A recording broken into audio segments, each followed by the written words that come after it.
Design Fight Club. I don't know if you guys can hear me. I'm still setting things up a little bit, but as usual, we're going to give it about 15 minutes for people to join. And I'm currently pulling up the live chat. I can see it on...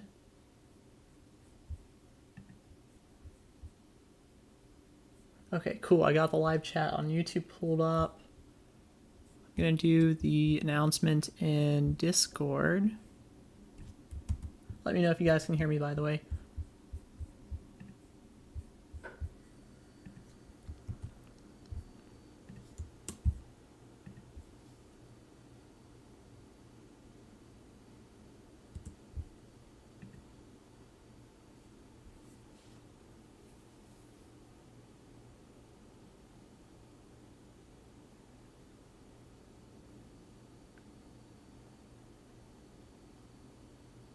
Okay, I think we're set up.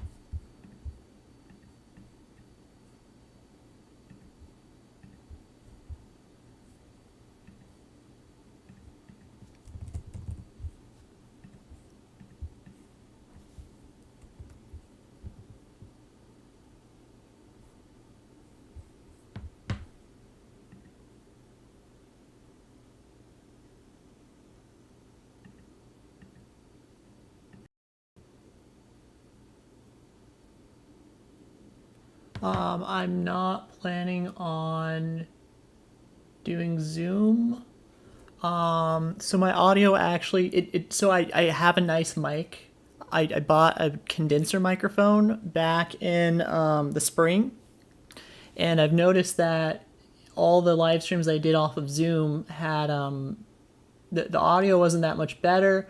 Also, it was it's not as flexible. I'm using something else now other than Zoom called OBS for managing the live streams. It looks like this, and it's a lot more flexible for doing live streaming stuff. It wasn't able to attach to. I couldn't pre-schedule the things on YouTube. Like right now, there was like a thing that you guys could have done over the last week to click the little notify me button because I posted the live stream like a whole week in advance. And there was like a couple other issues with Zoom that I didn't like. One of the bigger ones being audio is it didn't seem like it was using my microphone properly.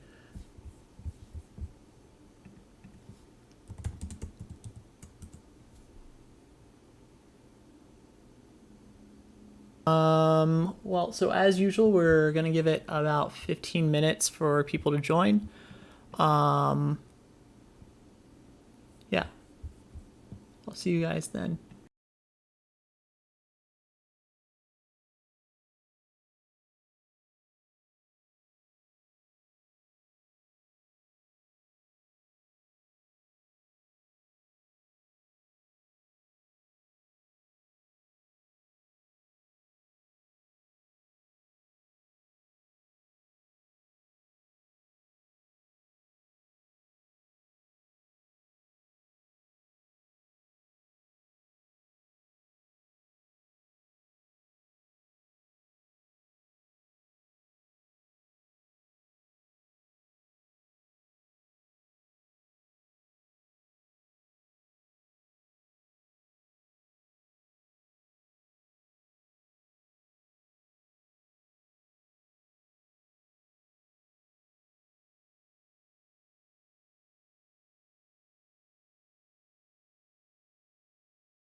I'll go ahead and start. I see we do already have a couple of questions coming in. I'll give it a few minutes. I'll go ahead and start going over some of the chat questions around 8:10 or 8:12, while we'll actually kick off the live stream around 8:15 as we usually do.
Okay, I'm gonna start answering some questions. I'm not sure if my microphone actually works or not right now, so I'm gonna go ahead and type this. You can't hear me. All right, let's start going through some questions in the chat. As a product manager, is it more important to be positive and say all is well and push tech team and get it done, sometimes delayed, or it's more important to ask hard questions to VPs? Well, so it's I don't know how much power a product person actually has to push the teams. You can always push the teams. You always would want them to get it done as quick as possible. Engineers themselves are of course also going to want to have something done as quick as possible as well. But I think product people are a little bit more of if there's ways that you can cut corners in some ways, I think that usually reflects well on PMs. Is like if you found a way to find an efficiency, or you can be you might be an in between of figuring out why a person is blocked.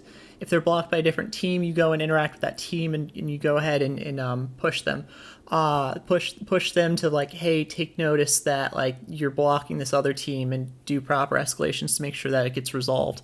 Otherwise, it's like I think that there's an obligation to be accountable for the deadlines, and let them like know if the deadline's getting kicked out further and why, and then what actions you're taking in order to mitigate any risks. But it's like I don't know how I don't think you can like just straight up lie and say like, oh, the project's on track when it's not on track. Because if it's supposed to get delivered on Friday, and then Friday comes and goes, and then it still is not actually done by Wednesday the week after, then I think that's actually going to look a lot worse than if you're to tell the VP ahead of Friday that it's not actually on track. Next question. Good. All right, you can't hear me. Thank you so much for saying that. I was so worried my microphone's not actually working. As we need to go for workarounds due to bad prioritization. Oh, okay. This was continuing off of the last question. Okay. Well, so also letting a VP know that something's trending yellow can help with getting the engineer more heavily prioritized on your project, as opposed to if they're currently juggling a second one. I've had to juggle projects before as well, and then if one of them just really cranks up in priority, or I get on the critical path for a project, that voicing that your critical path project is turning yellow can help with getting that other project taken off of your plate. As a senior engineer, and just at my current company, even the engineers actually have to do a little bit of project management stuff. So I currently don't do any kind of I currently have no means of allowing people to give me money. That's a little intentional. One of the things I'm considering is maybe some kind of merch, like some kind of merchandise, like a poster or like a little booklet of the diagrams. I'm gonna have something fun in terms of a video I make over this upcoming winter break, and I might try and make some kind of merchandise off of that. But I currently am not super. I'm not super down with monetization overall. Off topic regarding to real time comments design. Feel free to ask that in the Discord group. If it's on a different question, feel free to ask it within the Discord group. I know I haven't gotten back to questions on there in like 2 weeks. I've been like really, really busy. But I think I'll actually have time for it after the live streams today. I'll probably have a lot of time for it tomorrow. I'm sorry I haven't been super active on the Discord. I know my DMs have piled up a little bit. In USA, big tech computer scientists make hold on, I'm going to paste it over here. So this is another question from the chat. In USA, big tech and computer scientists make 5 to 100 times salary when compared to others. Also, with advent of AI, self-driving, 3D manufacturing, etc., more core engineering tasks will software. For example, in Seattle, a mechanical engineer will live like a pauper, while a principal engineer can easily earn more than 1 million a year. That is something that I have been really fascinated with. It's very much more it's like we've kind of just gotten lucky. I think it's wild. I make more than a lot of doctors as well. I don't think this is a question.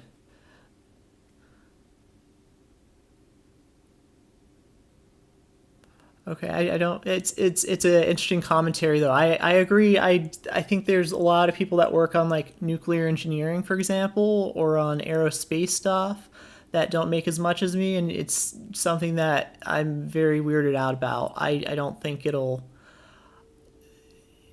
I appreciate the observation. I don't know what to say about it, but I think it's pretty weird as well. I don't think I'm particularly smarter than a doctor for sure. Okay, yeah, I'll move on to something else. We should maybe try to focus on stuff that's a little bit more relevant. I only got like another two questions left in the chat.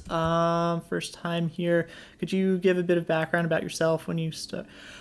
So I'm a senior engineer right now at a FAANG company. I've worked at FAANG companies for at least 3 to 4 years. That's me. I've covered about 70 different system design questions on my channel. I treat them a little bit more as use cases than as interview questions themselves. And I feel that there's a lack of content out there for senior engineers, while there's plenty for beginners. So, for example, Alex Shu has 2 or 3 books. I have all of them. There's also Stanley Chiang's book. There's Lewis Lin's book. There's plenty of material for beginners.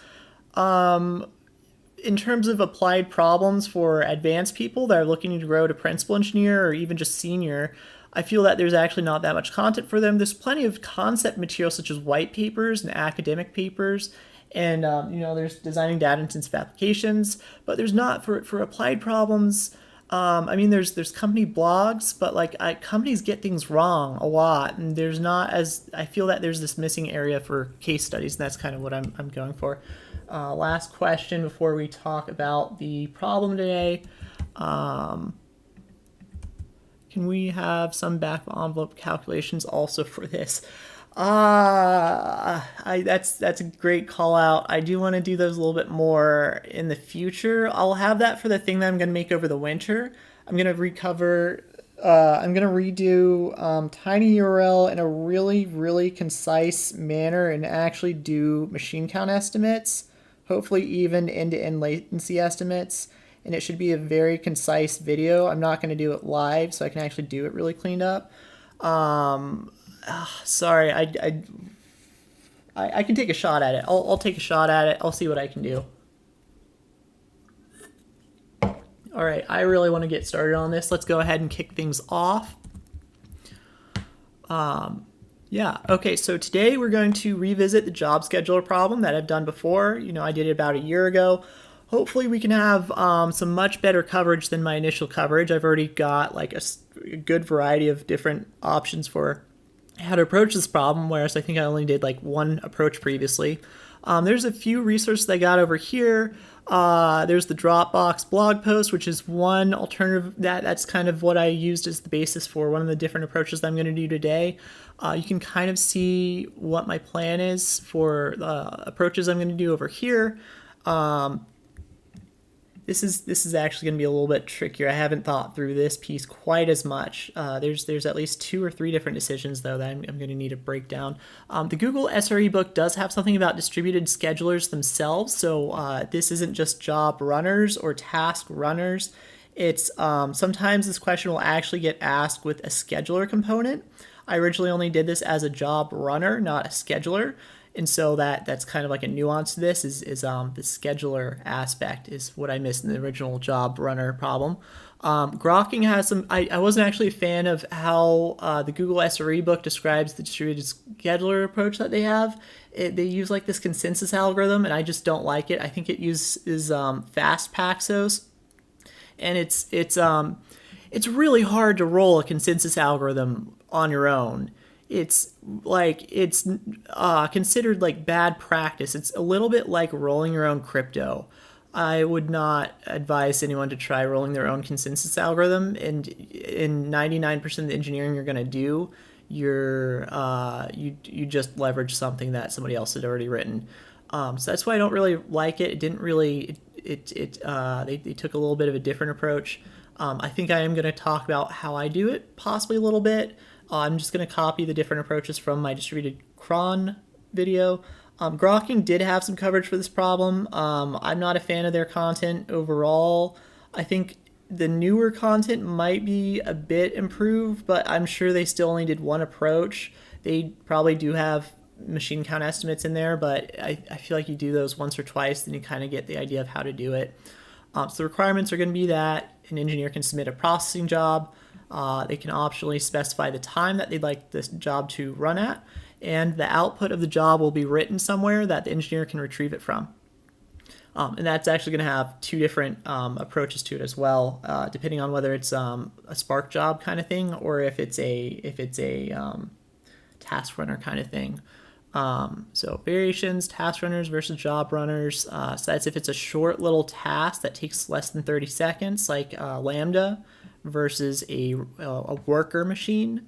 And this is going to be tricky. I'm not sure how great my coverage will be there. With and without scheduling. So I'll try and do it without scheduling first as a simplified approach and then add the scheduling to it. So at first, I'll just go ahead and kick it off immediately, if possible. Yeah, okay. I'll check on the chat here in a couple of minutes. And then, geez.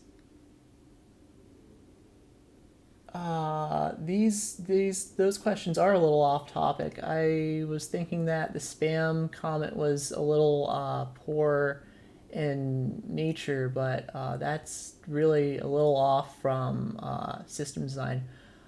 I'm thinking he might be a bot. Yeah, I'm thinking he might be a bot.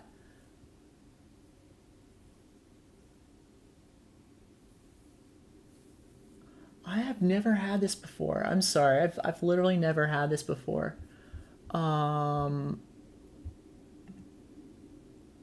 I like silence him? Oh, I just put him in timeout. I don't know what that does, but he's in timeout now. Okay, we're going to focus on the problem today. All right, so we're going to have our little things. We're going to have the user, the engineer who's going to submit a job, and we're also going to have the user trying to view their output. Those are going to be the two key pieces to the problem, the input side and the output side of the end-to-end system. So we're going to have user submitting job, and we're going to have user viewing output.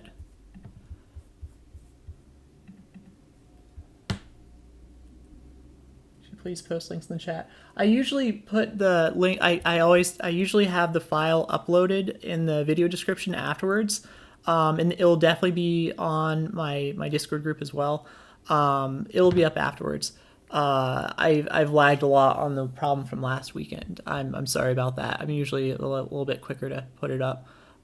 Anyways, user submitting job, user viewing output. We're going to need to have all these machines that are going to be the worker machines, of course. So I'm just going to go ahead and like fully like have them kind of drawn out instead of just having this ambiguous thing where I usually draw it like that, but I'm going to have it like this instead. I think that'll help me with explaining some other stuff. So we're gonna have these worker nodes, and you're gonna have a backend endpoint for where they're going to that's going to receive the job request. So that's going to be the job submission service. So you're going to submit your jobs over to this guy. And there will be a bunch of them coming in. So for the Dropbox blog, it was only handling up to 10,000. And so you can actually fit that on PostgreSQL. We're going to start it with just a job runner approach where it's like longer running tasks. Actually, I should even probably specify that a little bit more in the thing over here. Up to 30 seconds, like AWS Lambda, versus a job runner, which is like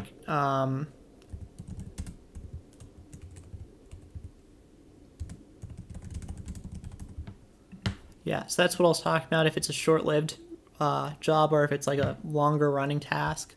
And so for our start, we're going to assume that it's a job runner and it's just internal facing. And so it would kind of be a little unreasonable to say that it might be taking more than 10,000 TPS. Towards the end, though, I would like to try and do the task runner approach more, which is, of course, then going to mean that we would have to do some kind of partitioning strategy. But it would only be no more than 10,000 TPS to start with. And so then we can just go ahead and stick with PostgreSQL for our database machine, and we can just go ahead and do total ordering of the submissions and just keep it right in there. So this will be the job status DB. Go ahead and move that over there.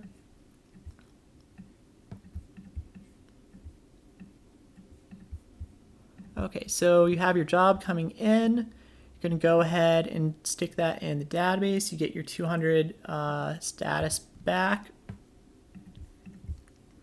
And then it's going to tell the user, yep, we received it. And then they're going to be able to later retrieve it. So there's two different approaches to how you can go ahead and like continue from here without the scheduler. So assuming that it is running immediately is, so my original approach was that you'd use a DB trigger and push it out. But the way that Dropbox had described it is that they actually have these, as some machine that's running polling against the database. So we're going to have these polling. So it would be weird to have a task runner used as a component in implementing a task runner. That would be a little absurd. But this is going to be like so instead of saying that like we're going to have AWS Lambda triggers like polling against your database, that's a little absurd. It's like a specific machine that you've set up to just continuously poll against the job status DB over there. And when there's a job that comes in, it's going to want to go ahead and schedule it over to a worker. And there's a couple of things that we're going to need to track. There's going to be like, it's going to need to figure out if a machine is actually free before it can go ahead and actually put it on there. So let's go ahead and flesh that out a little bit more.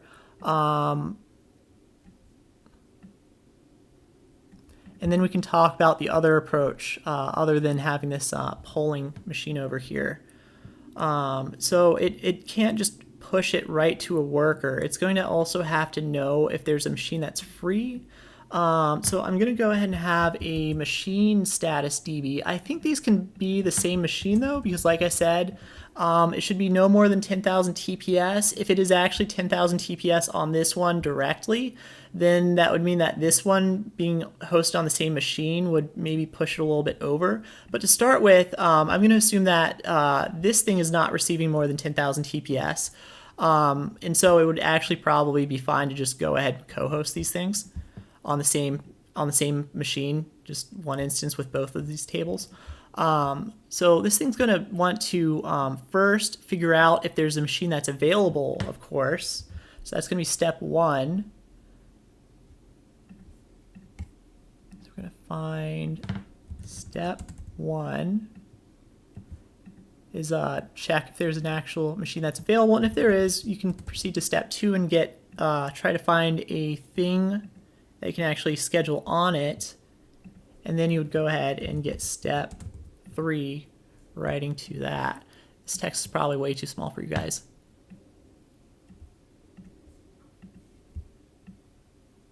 There we go. All right. And as these are running, they should also be doing heartbeats. You know what?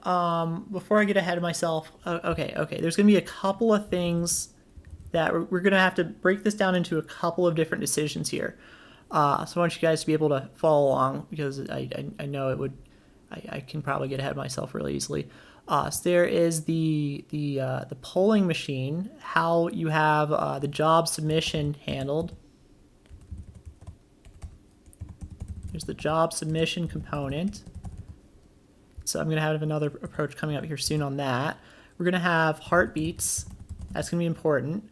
And we're also going to want to have something for the output. I do have some notes on that.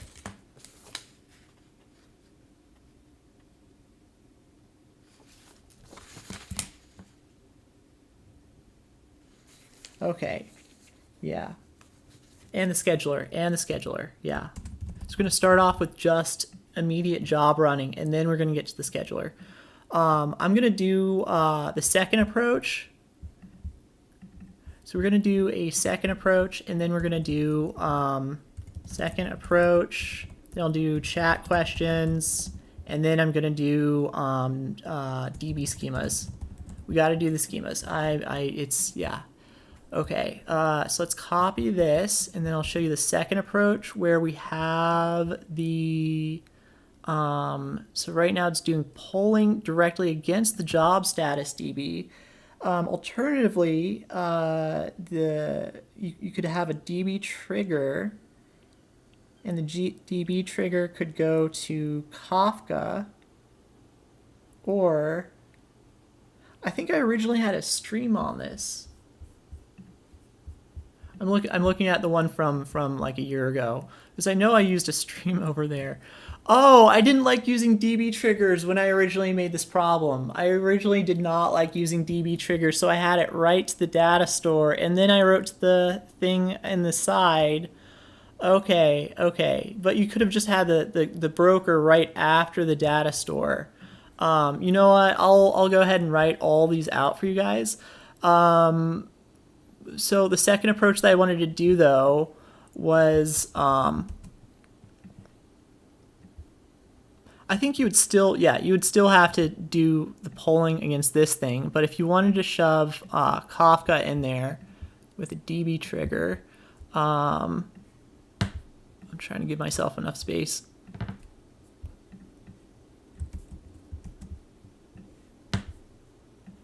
Okay. So if you did want to use a DB trigger, so I think it's going to look a little excessive, but usually I do actually see the database kind of decoupled from anything else downstream with whenever you use a DB trigger, I usually see this stream that it's being written to decouple the database itself from whatever's going on downstream.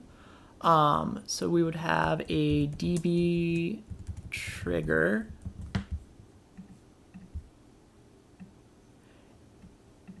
And so then the polling machines would pull some tasks off of that.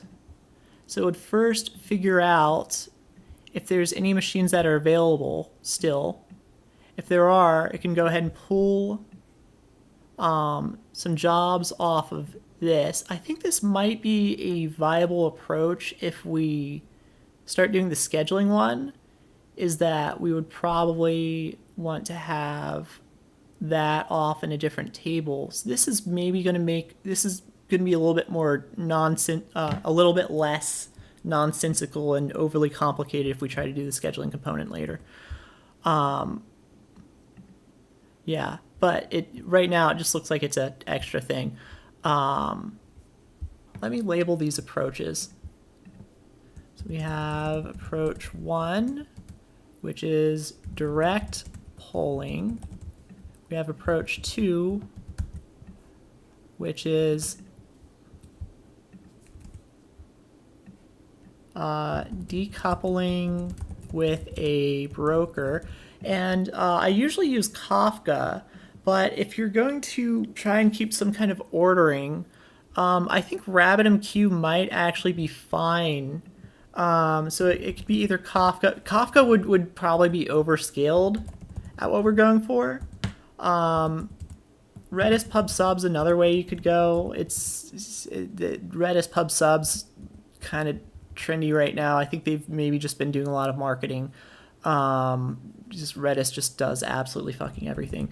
Kafka, I think, is usually a little bit more intended for something higher than 10,000 TPS. I feel like 10,000 TPS is probably going to fit on RabbitMQ just fine. Redis as a cache can allegedly hold, I think it can handle about 100,000 TPS. And I'd imagine Redis pub sub could probably handle something similar to that. If you are doing Redis pub sub, it's actually push based, and so then you might not even need the polling machine, although it would need to know where it's going to push to. So you might be able to get rid of the polling machines if you're going to go with one of those task workers. But yeah, I don't know how I would know which worker to push it to, because then it would also need to check if the machine's even available in the first place.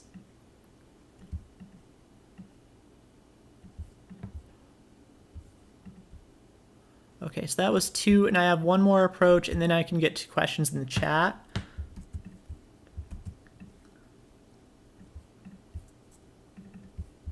All right, so we're going to do approach 3, and I just want to describe what I did in the original problem.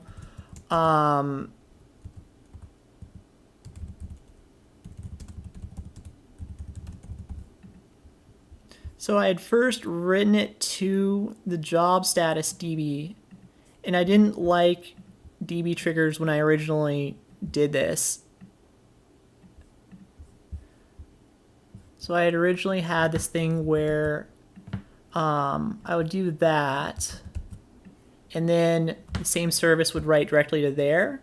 And so it's kind of like a, what's it called? I think it's called a luggage pattern, or a carry-on pattern is one way I've called it. I've seen it called with S3, for example, if you're trying to do a large file upload, where you'd like first write to an S3 bucket, this massive file, and then you send an ACK over to somewhere else. So it looks a little bit like that. And I only did that because I was not comfortable with DB triggers when I originally did this problem.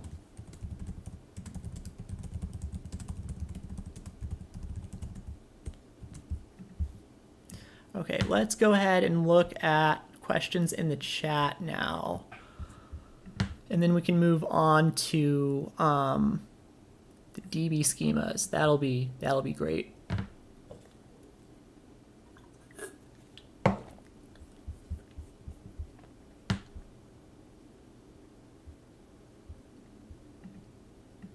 Please share the Discord invite link, the one in the channel. I'm sorry I haven't updated that everywhere. Yeah, I can go ahead and share the invite.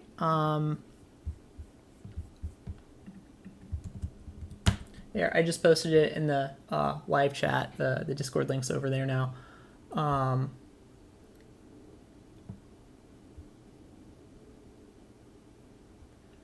How the polling machines poll DB? I mean, what queries you can mean?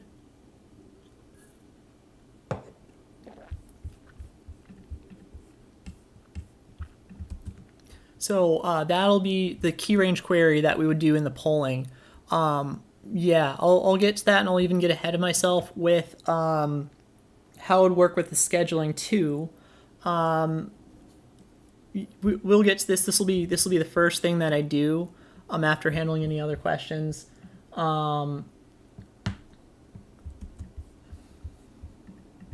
Is it like round robin that jobs are being assigned to machines? So the jobs are going to be in heterogeneous size. So the machines are going to become available again at different paces. So for example, this guy might receive a 1 hour job, this one might receive a half-hour job, and this guy might receive a 3-hour job. So the second one is going to become available before the other ones. Again, this is probably going to get answered by the schema when I write out the schema and talk about those queries. So you guys are asking great questions here. Very, very good questions, because that's literally what I want to do next, is with the schemas and talking about the queries, how this part will work. Yeah, you can't do round robin, simply because the jobs coming in are going to be at different paces, and you can't if you find that the machine status is not quite, if there aren't any machines available, you need to leave the job on the queue or in the database and not update the status to taken or whatever it is. Yeah. Okay. DB trigger plus Kafka seems to be over engineering. Yes. Yeah. Yeah. Well, yes. So I usually do see. I've seen this done for decoupling reasons. Is that I think it's like if these have an outage. Okay, so the question in the chat is DB trigger plus Kafka seems like over engineering. Any benefits to it? So I've usually seen Kafka thrown into following a DB trigger like this because if the downstream thing has some kind of outage, this would allow you to increase the availability. So for example, if the polling machines are down for whatever reason, for example, there's some other team that handles the polling machines, and then they are down because they just rolled out a change, and for whatever reason the code's broken and can't actually process any jobs. And so then these would be able to just sit on that until this becomes available again. But in this particular scenario, I agree. I do agree that the Kafka broker does seem like over engineering. It might become a little bit more useful later on when we get to the scheduling, because I'm trying to think of how we would handle scheduled things for the polling, although I think we will actually be able to handle that properly with a different key range query, and I'll get ahead of myself with that. You know what? I just want to do that right now, and then we'll get back to more questions in the chat. Yeah, it's just kind of getting a little antsy.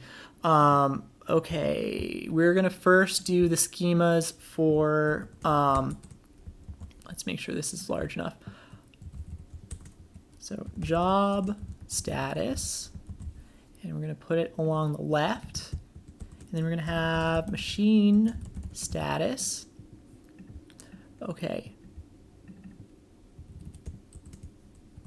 Like this. And I did kind of want that to be a key value store, but I think that if you're going to be polling for machines that are available, so we're going to have a machine ID, and so it's going to be like worker 1, 2, or 3, or just its IP address. So it could be something like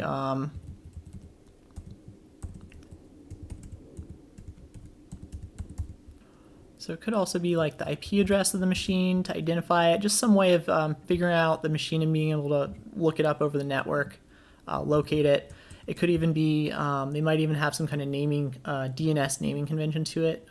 Sometimes internally at a company, they have, the machines are provisioned in a way in which they have like a DNS name assigned to them. My current company has that for some machines that I'm working with. And then you'll have a status, and that'll be available or running. And then you're also going to want to have the last update time. So it's also going to be receiving the heartbeats here. I am getting ahead of myself a little bit, so I'm going to put that in parentheses a little bit like that. Last heartbeat time, and we're going to have it as 167.0.0.0.5000, just a Unix epoch time, just like that. And so as it's running, it'll just continuously give out heartbeats. There's a couple of different ways to handle those heartbeats. I have 2 different approaches that I'm going to cover later on. Yeah, so we have that, and then we have the job status. We're going to want a timestamp for when it was received.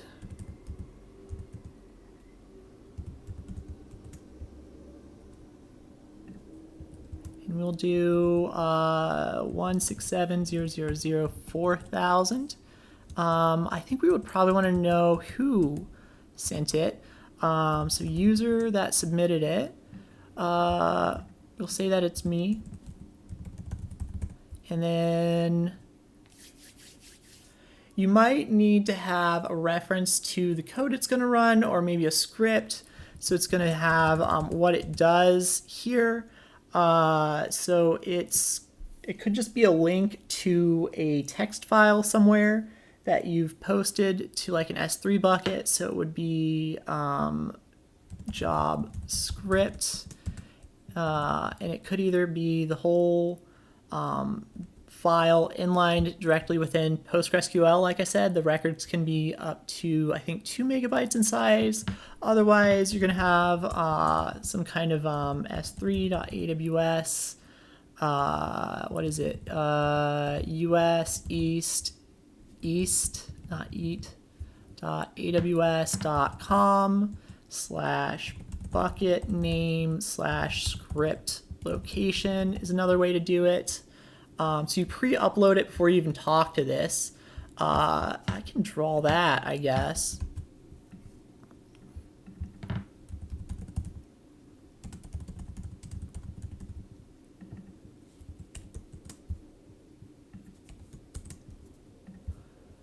So you're going to want to upload this thing over to S3 way in advance. And then you would go ahead and tell it about the script location over here. And then how do you look up what jobs you want to have with that job status, and how is this one going to work? And then you could also have scheduled time. And again, I'm getting ahead of myself with this scheduled time. Scheduled time. So you want this thing to run at, we're going to say 4,500, so 500 milliseconds later. And you only need that if you want to do scheduled times. So first, for the machine status query, select from machine status table where you would have a job status. You're going to need a job status.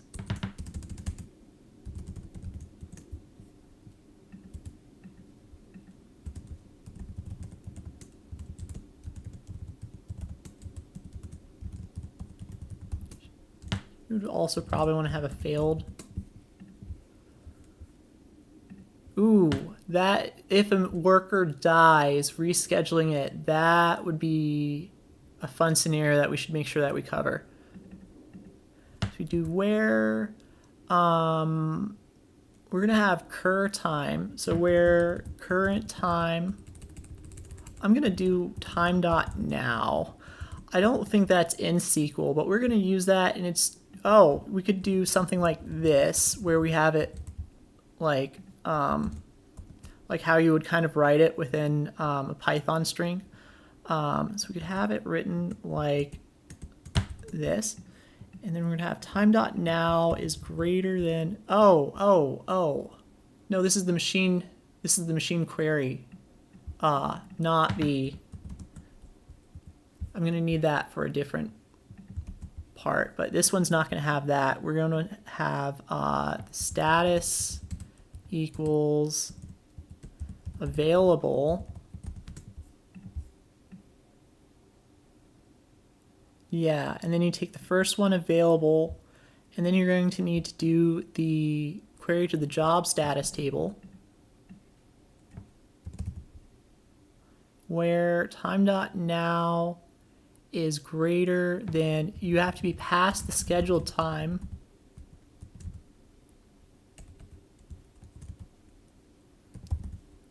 So past the scheduled time, and the status is not yet in running, complete, or failed. So and status equals pending. And then I think later on for that failure scenario, we'd probably want to have or status equals failed for rescheduling it later on. That's probably how we're going to handle that. And that would be done in whatever's going to handle the heartbeats. If it figures out that a machine is dead, whatever handles handling a dead machine, whether it tries to reboot it or whatever it is also going to go ahead and update the status to failed on the job status DB. Yeah, okay. we got a lot there. I think I actually do have to update this diagram a little bit to account for some of the stuff that I was saying. I'm going to go ahead and do a little bit more updates on this diagram, and then I'll get back to the chat. So we're going to do one. We're going to update the diagram, and then two, look for more questions in the chat. But we do have our, I didn't use the total ordering quite yet. Which would answer the question of what if the scheduled time is the same for multiple jobs? Or if, yeah, so you could have a bunch of people that want to run a job right at 9 a.m. So that's where the total ordering is gonna help a lot, is that you'd probably want to have a auto increment. And that would be a little bit trickier in a distributed setting, of course, because you can't do an auto increment on a distributed database. That would require total ordering, which is going to require consensus, I believe. Well, I mean, there's ways you can do it with less fairness, but if you're going to do it with total ordering properly and complete fairness, then it's going to be, then it would require consensus to my understanding. Okay. So you're first going to find a machine that's available, and then you're going to find a job that's available, and it's going to be like one machine handling this. You will put it on the worker, and then you're also going to need to update both of those machines in the DB record. You're going to need to update the status of them. The partial failure scenarios on this for the polling machines are going to be really interesting. That's what I'm taking a little pause for, is how you handle the partial failure scenarios here. Because like, what if the polling machine like drops after getting to the worker? I guess you can probably assign the machine first. You can probably mark a machine first, or after you stick it on the worker, they could mark. No, let's not have them. I guess you could have a temporary assigning status on the machine status DB.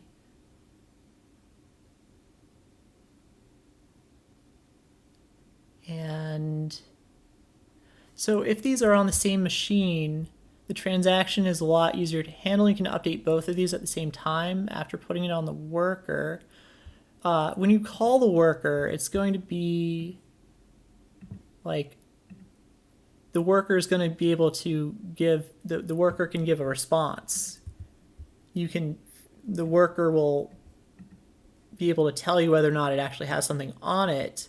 And if this is idempotent, if it's idempotent in the way that it returns the machine status, if there's multiple available and it returns the same machine ID the same way every single time, then if you try and schedule something on it and it's already running something, you'll be able to have proper information for figuring out whether or not you would actually be able to, for where you were in the partial failure scenario in this, for being able to make the whole process idempotent, I think. Yeah, this is a messy little partial failure scenario right here.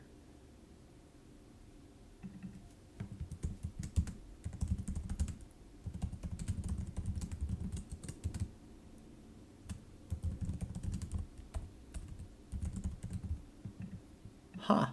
Yeah, that is a very fascinating little partial failure scenario. And as the worker is running, it's going to go ahead and send heartbeats over to the machine status DB for updating the last heartbeat time. We're going to go ahead and dive into that a little bit further later on, but to start with, I think that's all we're going to have right there. For handling a machine that stops giving heartbeats, that's what's remaining, is handling machines that have stopped giving heartbeats.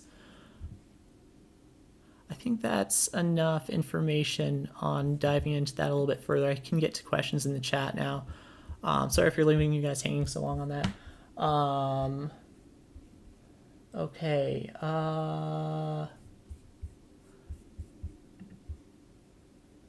Where was I? Also, if we already have multiple machines, why do we need multiple workers? Well, so if it's, let's say that you are receiving 10 jobs per hour, and jobs take 1 hour each to run. That would mean that you're receiving work at a rate of 10 hours of processing time per hour, but you only have one machine, and it can only handle 1 hour of work per, per hour. It can only process 1 hour of work per hour. And so if you're receiving 10 hours of work over the course of an hour, then that would mean that you need more machines. But if you had, let's say, 100 TPS of stuff coming in, and let's say it takes 5 minutes each, well, it's similarly going to be a lot more work coming in than what one machine can handle. So you need multiple machines on that.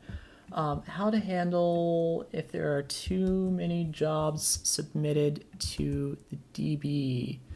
Well, so if there's more work than machines available, you're going to have this backlog of jobs in the pending state. It's going to have jobs in the pending state, and you'll have all of your machines marked as running. And so if there's too much work on the machines, when you do that first poll against the machine status DB, you'll see that there's no machines available. And so then you'll stop there, and you'll just be polling that at whatever the rate of the polling is. Let's say that's polling at a rate of once per minute. We'll say that's polling once per minute. So it polls, it sees there's nothing in. 1 minute later, okay, there's a machine that's available. There's 100 jobs in the backlog. We go ahead and pull the first one off. We go ahead and schedule it. And then, so you've got a little bit more progress there. It would also be a signal for if you're receiving that much that you're getting this backlog building up of a bunch of jobs. That would be a note for you to do some auto scaling, to go ahead and start adding some more workers. So you could also have part of the polling process to be looking at how many jobs are in the queue. So if there's a large backlog of jobs that are getting returned by step 2, so you could do step 1 and see that all the machines are taken, and so then you would have an alternative step 2, which is looking at how much is in the backlog and counting up the number of jobs that are pending. And so if there's too many jobs that are pending, I guess you could go ahead and have your polling worker doing, it would have this alternative route where I don't want to, I'm going to go ahead and copy this here. Yeah, didn't mean to zoom out like that. There we go.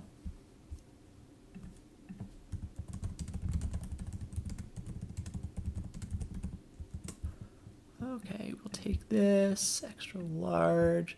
So in step 1, you're going to see, you will see no machines available.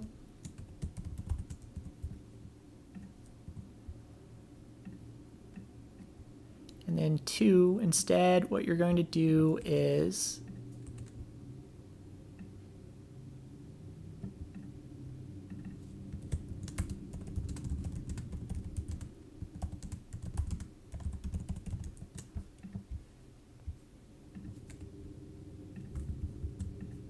we'll have this, and then instead of that,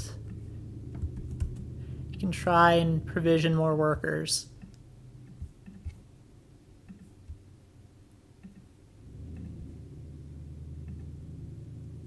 You can start booting up some machines. I think that's a thing, is that you might have excess. If you're hosting your own data center, you might have a fleet of worker machines, and if you don't have enough jobs and you're just receiving all these tons of machines marked as available, no jobs in the queue. Let's say you have 10 machines marked as available, nothing in the queue. All right, let's turn off 5. And then on the other hand, we see no machines available, 100 jobs in the queue. All right, it's time to go turn on some of the machines in the data center. So you can go ahead and turn some worker machines on or off depending on how much work is in the queue.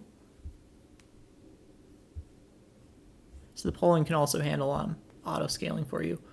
Okay.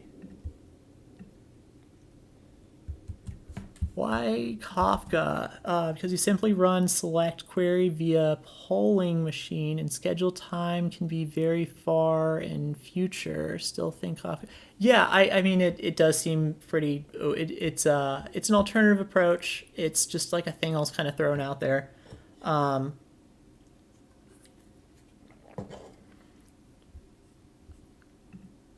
Yeah, it's just an alternative approach.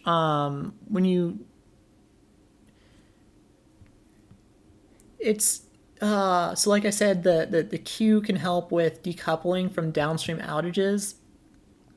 In this particular case, it's not something super high scale. It's not handling 100,000 TPS or more. It's very unlikely that you would actually have a job runner that handles even up to 10,000 TPS. It'd be more like if you can actually measure the number of jobs coming in terms of TPS, it's a little unrealistic. It's a little unrealistic that you'd have a job runner that's running hour plus long jobs that is also receiving an amount of traffic of incoming jobs that you can actually measure in terms of TPS. It's much more likely that you'd have like 10 or like a few hundred jobs come in over the course of an hour than if you were to be receiving like 10,000 TPS of jobs. If it was a task runner and it's just running these things that are like 5 seconds long, like an AWS Lambda function would be, that's a little bit different of a story. That is a little different of a story, and that's where you might want to have something a little bit more like this come into the equation, where you need to make it a little bit more high availability due to the volume that you're handling. FYI, Kafka can only have one consumer per partition. Yes, that is how you do that. Yes, that's correct. One interesting variation: how to handle jobs which are scheduled to run in the future. Yeah, so that's what I was handling with. Maybe you asked this before I wrote that out. Is that you have the filter there. So it's only where the current time is higher than the scheduled time. And so if you weren't doing the scheduled part, you would just go ahead and drop off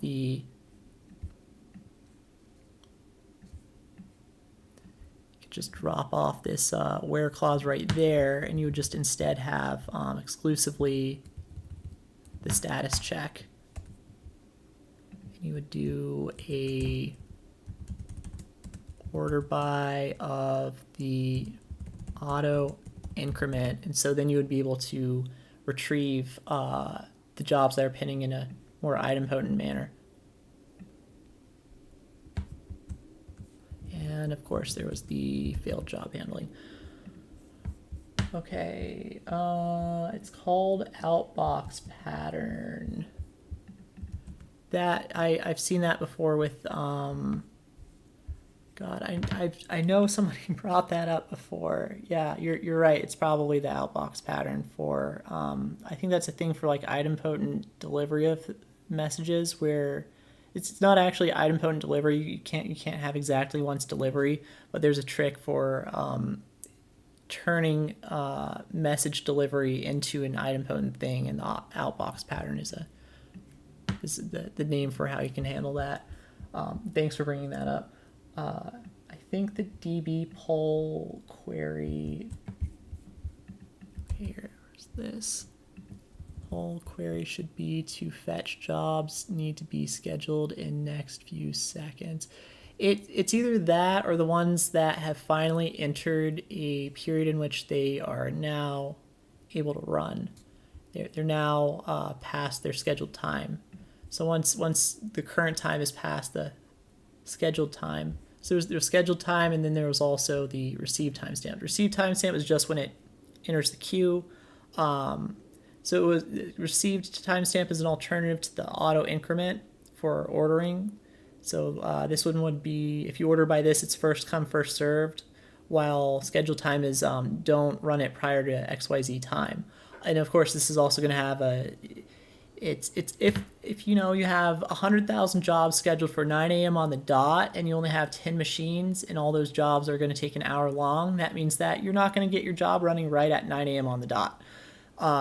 In the way that I think I've seen that talked about in my current company is that they actually do some jittering on the scheduled time.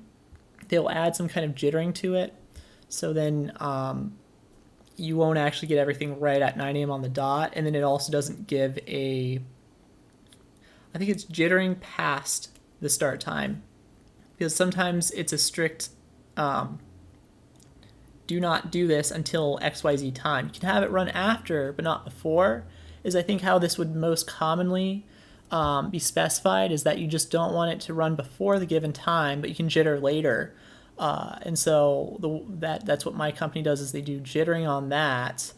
And they also say, hey, it's not going to run right away. The jittering helps, but it still is not going to run immediately. And so expect it to kick off sometime within half an hour after the scheduled time. Because, you know, what if everybody wants to have their job run at 9 a.m. on the dot or midnight? Like if every team's doing a build at midnight right on the dot, then that's going to be a problem, of course.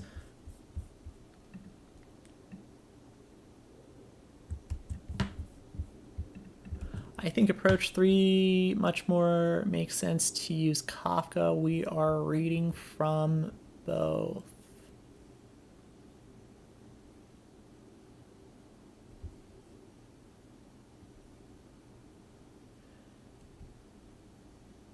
So I think RabbitMQ is not push-based. In terms of push-based brokers, I think I've heard PubSub is push-based. I'm fairly certain Redis PubSub is push-based. I definitely think that it would not make as much sense, because you do also need to know like what machine is going to run the task. So I'm going to sketch this out. It's not going to be a great way to do this, but it's what if you are using Redis PubSub, and then how would that actually work? All right, let's zoom back in. So you got Redis PubSub, and so then instead of polling, it's going to push the message over to, we'll have a dedicated machine that isn't involved in the running itself. And so instead of polling, it's just going to be the allocator, or it's going to be the resource allocator. I'm going to call it the, and let's just use a box kind of like that instead of having those. So we'll call it resource allocator. It's going to receive a message in just like that, and then 2, it's going to try and find a machine like that, and then it'll go ahead and put it on that worker. But what if there aren't any machines available? So then, like, you just tell Redis PubSub, no, you can't push to me? I don't know if Redis PubSub can accept a no. So that would be like the response back to Redis PubSub, and I don't know if it actually supports this, because I thought it was a little bit more like a write-ahead log with a DB trigger. I've always thought of let's do a new thing like that, and we'll do step 4, and we'll say large there. Okay, so you have the message come in to the thing from the push-based broker, and then it tries to find a machine. If it can, it allocates it. Otherwise, it would say, hey, no, we're not going to take this message off of you. And And so then it'll just sit on the queue, and then you would get your back pressure building up for Redis pub sub. So that's another issue that would happen with if you're using message queues, I think, can get a lot more back pressure than Kafka, which is a stream. And in the case that you do not have enough worker machines, you would be getting quite a bit of back pressure. It's like if the TPS is low, like I said, if you're only getting like a few hundred jobs scheduled per hour, then it's not going to be a lot of back pressure, but you're going to start getting some back pressure, and that back pressure is also going to be what you can use as a signal for trying to provision more workers for handling your stuff.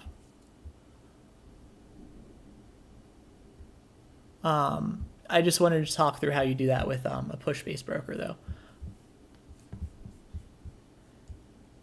Yeah, you can pull jobs every minute, check if they are runnable, and put in Kafka for workers to pick up. Why to put the machine status in machine status DB? Any other approach?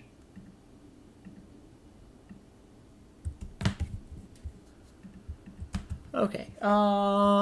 So you need to know that a machine is available.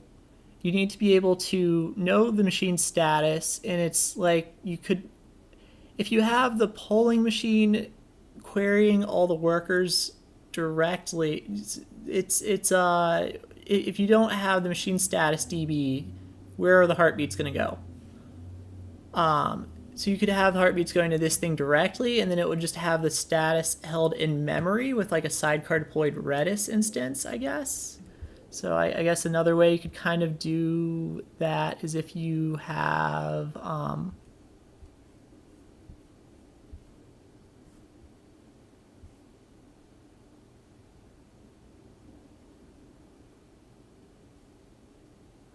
where did I kind of draw the health check? Oh, okay. Yeah, you know what? I'll use this.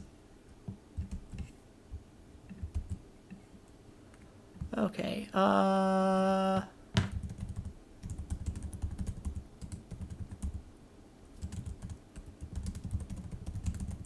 I think this is just going to be an interesting approach. This is why I'm entertaining it so much. So the heartbeats have to be somewhere so that you know that, and this is also how you would know that a job completes, is that when the job finishes, it's also going to need to mark itself available as well. I haven't even finished going through that part of the flow. I guess that's something that I'll do after this question. So the heartbeats are going to need to go somewhere, and there's also going to need to be a place that you would record your, whether or not the machine's even available. So if you don't have that, though, the heartbeats and the status has to go somewhere. And if you do just have one machine handling the polling, I mean, I guess you could just go ahead and have it going straight to a sidecar instance on the polling machine. And again, that would then be assuming that you only need one polling machine. So under high volume scenarios, that would be a bad idea, because all of the polling machines when you have like 100,000 TPS of stuff coming in and you're more in that task runner scenario, a task runner like AWS Lambda triggers. So that's getting at, where was it on here? This. If you're doing something like AWS Lambda and you're having like 100,000 TPS, you can't have this, you can't handle that with a sidecar instance, because it would have to be globally, it'd have to be a standalone data store.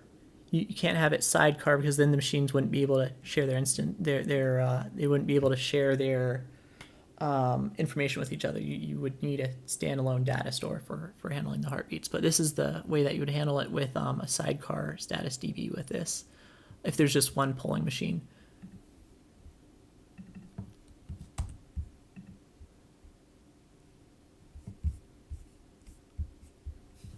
Okay, I really want to handle the job output part.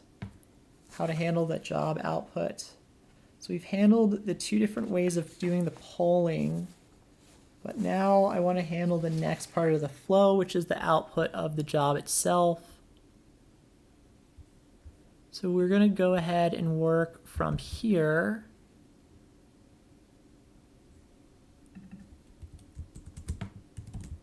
I'm just filling this out with a little more information so that I just know why I drew this in the first place.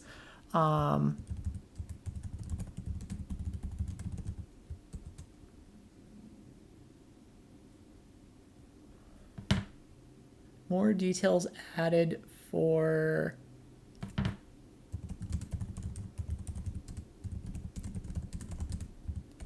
schema. There we go. Okay.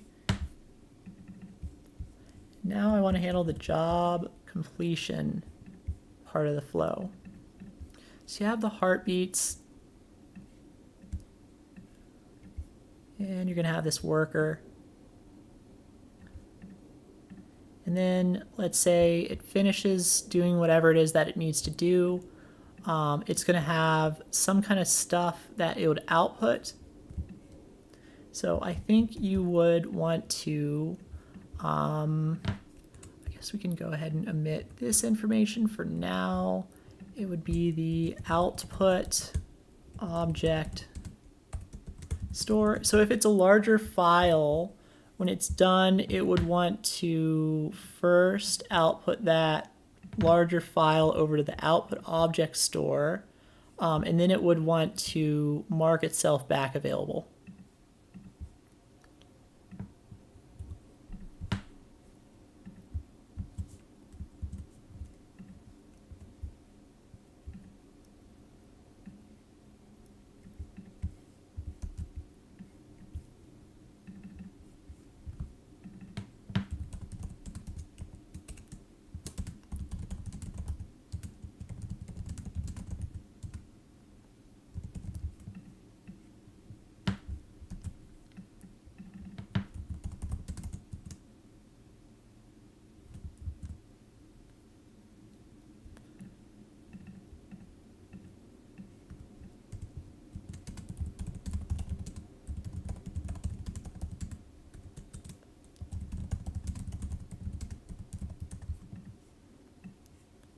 And you would also need to mark the job as complete.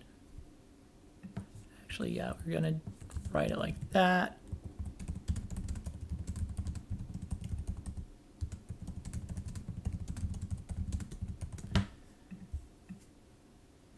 Okay. And so the worker is accessing the machine status DB directly. If you were trying to break this into a more microservice thing, you might have, or like if these were two separate DB instances and you didn't want to have the workers touching it directly, you might have a microservice between them for handling that, instead of having the workers touch the database directly to communicate through this intermediate service thing. Okay, so that's one way of doing the output, but there's also, and you could also write a reference to that output S3 file. Let's go ahead and copy this.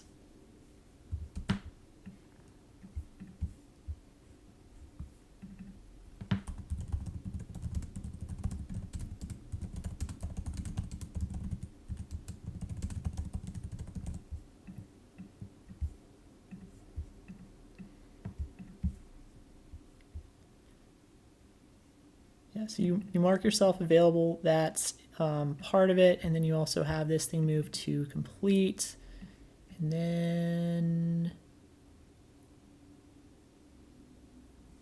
output. You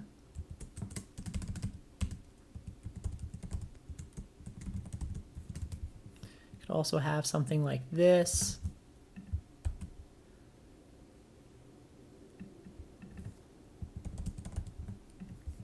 Okay, but that's assuming that you have a file type of output, or it's some kind of other short output. You could also inline the output directly onto the job status table itself if it's really short, like a few hundred characters of output. For example, if it's just some kind of CLI script you were running that only has like 5 to 10 lines of output, you could of course just inline it directly into this table. But since you might want to make it a little bit more flexible and also support something that might be, I don't know, 3 megabytes to a couple of gigabytes, that would you'd want to reference that over there, and you'd also tell people that have the shorter output to also just use an output file instead. There's another scenario where what if it's a Spark job and it's outputting this gigantic table that's like several terabytes? For this one, it could be making, like, for example, a couple of calls to, we're going to go ahead and involve some data handling here. So we're going to have a data warehouse that would be the source of data for stuff like Spark, for example. So if you have Trino and you're not, and you're just getting like a couple of, you're just doing like a series of calls to Trino and for making the report, you're not actually pulling data out, then while it's running, it's just going to go ahead and make a bunch of calls over to Trino, get a few lines of output out for informing the next query. It's like, why even have this worker here if you're just going to call Trino directly, right? Well, it might be like a series of calls. Sometimes this is just like this is just kind of, you still end up doing stuff like this. But to do these, you have some kind of short output that's like 5 to 10 lines. You still write it over to the output object store, mark yourself complete. What if it's Spark though? What if it's Spark and you have this gigantic table that's generated?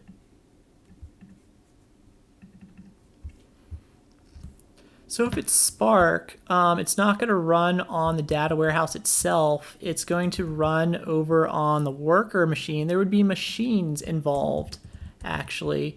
So it's not going to be just one. It would involve multiple workers. I haven't really thought through how this would work with a cluster of Spark machines where you're going to need to allocate multiple machines on here. I guess you would need to get a bunch of machines, as you'd need like 5+ machines as available return from this. And then you would finally be able to schedule the job, and you could go ahead and like have the machine count as part of your job request. When you submit it, you'd have some kind of job, machine count request part of this. And so then that's how many available machines that you would need. But Spark usually, I think Spark usually has a special thing that comes with it. And instead of scheduling through something that you'd roll like this, it just has its own cluster scheduling job handler that I think just sticks all of this right onto the head of it. Anyway, so you have Spark, and then the output actually goes over to the data warehouse. You write the output over. So you're going to have the extract step, and then you're going to do the transform on the machine itself.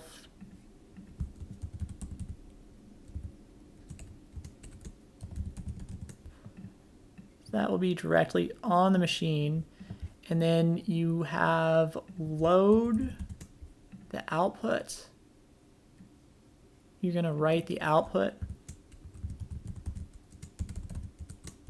I don't actually use the terminology ETL a whole lot in my day job. I haven't really seen it done a lot, but you like pull the table actually off of the data warehouse to the Spark worker machines. You do whatever work it is on that data you've pulled off, and then you write the output over to the data warehouse. And then you wouldn't really have output from this. You wouldn't actually have anything there.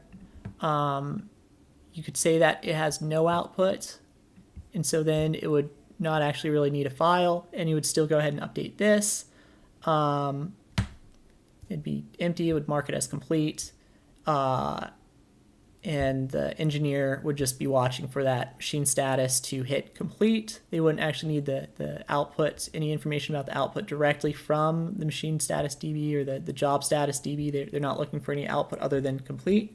And then they would actually be able to go ahead, and so what it would look like is they would, well, you're going to need a status service.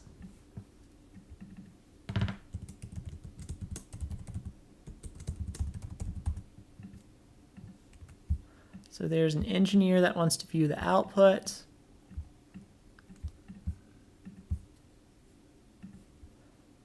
Send your request over here. You're just checking if the job's done yet.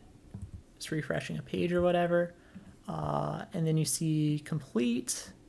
And then if it is something that you're looking for in the data warehouse, if you're looking for a new table in the data warehouse, then you would just use Trino or something to inspect it.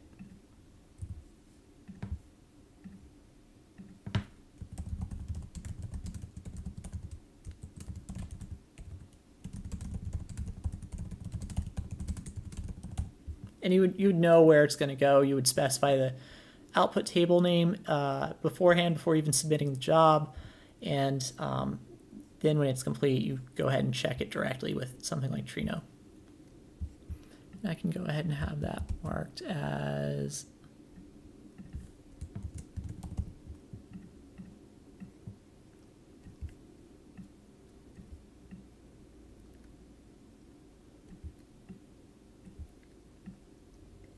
there we go.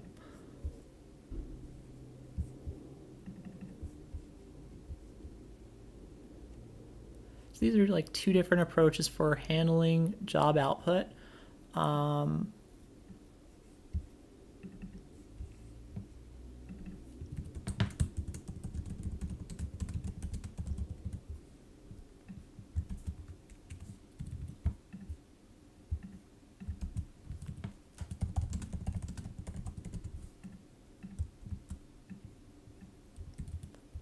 And I guess we would say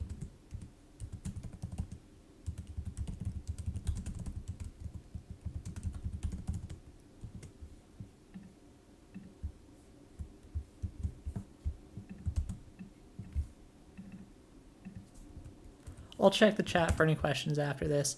I can try and get through all the questions in the chat. Approach 2 for handling job output where there are Spark scripts. So it's Spark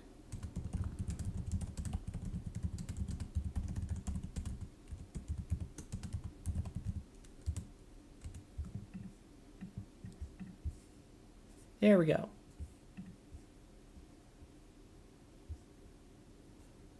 We covered this. It was the sidecar Redis thing.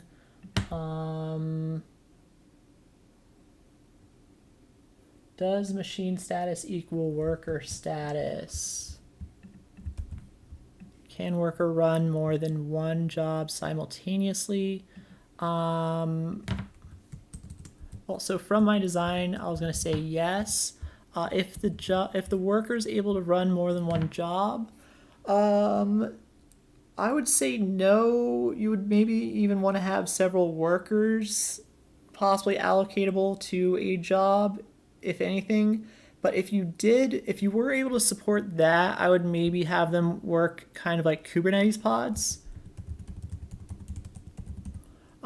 Is kind of how you would do that. And so you would treat each like processor or each CPU core as its own machine entirely. Just you would treat that entirely as its own machine.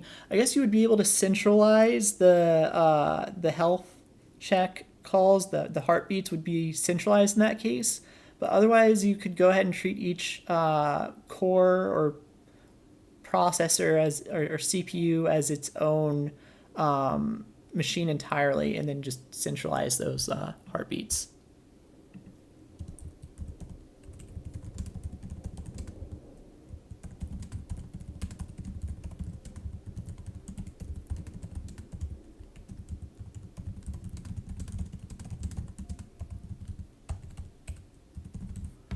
Okay, workers also need to update the job status if successful. Could be a lot of write traffic to the job status DB. Well, it would only be as much traffic as the amount coming into the job. It'd only be as much traffic as the job submissions. So if you're handling more than 10,000 TPS of job submissions, then the workers would also similarly probably need to be able to handle more than 10,000 TPS of job outputs. So it's like you're going to have the same level of outputs as inputs. I think I did handle the update for, I did handle the thing for that somewhere though, I thought. Oh, up here, I believe. Yeah, that was step 2 in this first one, and then it was also my first variation of how to handle like Trino calls versus like an iceberg output thing. Is that this is where you would mark yourself available again. Select star from jobs where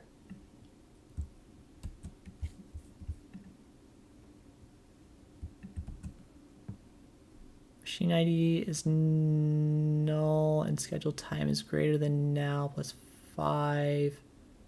This is maybe what I was trying to get at with the key range query.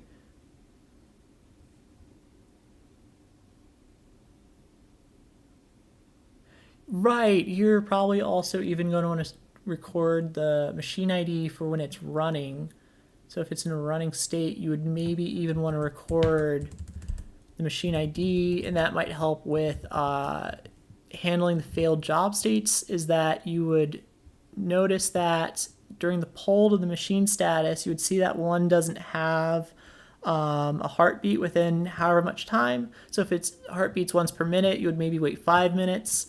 And then it's like, oh, okay, so that machine, that one specific machine hasn't had a heartbeat within the last 5 minutes. What was the job that was running? I'm going to need to give that to a new machine for retrying. And so recording the machine ID, we'll say worker 3. Oh, we'll just say it like this.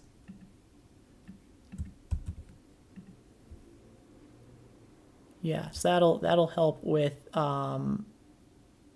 handling failed jobs on machines that get power cycled or something. If there's like a power outage, or the power just somehow gets cycled on the machine, like from a blown fuse or something. Machine is null, schedule time is greater than now plus 5, status not started, limit by 1. Oh, okay, so I think you were trying to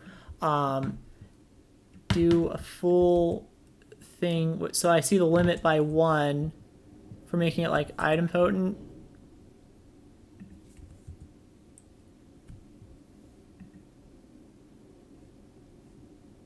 I'm just formatting it because you went through the trouble of writing that whole thing out. But I appreciate it. Very nice. Not key range query. Not key range query. So if you ever have to pick a specific, you are outputting one record, but you're not finding it by the primary key. You're not finding it through a specific ID, such as a job ID. And so if you were to perform this on a distributed database, it would actually result in possibly a scatter gather. So when I say key range query, it's more of like how the lookup is being performed. Although you would be able to turn it into something that guarantees at most one record, I think I would still kind of consider it a key range query just because it's not able to uniquely identify the record from the query itself. It still has to scan over possibly a large number of records depending on what you're doing. So that's kind of what I meant by key range query. For example, there might be 3 types of jobs. Run once now, recurring ones, run in the future. Recurring jobs is a whole extra thing that I wasn't. I'm going to leave that as out of scope. I'm going to leave recurring ones as out of scope. That would be that's less of looking at how to handle designing a job runner that would properly work with a fleet of worker nodes, where you have this resource allocation issue, and more on how you handle the logic of repeatable tasks. So I think in like the design for Google Calendar, for example, is where we saw trying to figure out how to work with clock arithmetic for repeating events. Repeating ones we're not going to work with. And then in the future versus now. So with submit now, you could just, of course, set the timestamp to, you could set the scheduled time to the immediate time, the time right now, or time in the past. Yeah, I guess with you would probably, well, you have it ordered by, you should probably be ordering them by the auto increment in that retrieval, so that way people can't just jump in line by setting the scheduled time for way in the past. So it's like, whoa, this thing was supposed to be scheduled a whole hour ago. Looks like we got to bump that one up. So you can turn the run right now into run in the future by just setting the scheduled time to current time if it's omitted in the request from the client. How to deal, can you discuss job failures and retries? Who updates the job status after job done? You know what? I think the next thing that I should do is probably handling job failures. I definitely do need to talk about that today. And I think that's even what's next on the things that I want to handle. Yeah. Yeah, I think that's the next thing that I want to handle. We do actually have a question about it, so I guess I can try and jump into it now. We have quite a backlog of messages in the chat. I'm sorry about that. I want to make sure that I want to make sure that I handle everything that I want to, though. So I think I am going to go ahead and jump into handling this next part of the flow. I apologize if I'm leaving anyone hanging with any questions. I'll of course try and get back to any questions in the Discord group afterwards. I'm a little behind. I'm aware of it. I'm sorry. I am going to clear it out at some point, hopefully this weekend. Job failure. Let's look at how to handle job failure. So we've already got handling job completion over here. So we're going to go ahead and extend this one with handling job failures. So now we're extending approach 1 with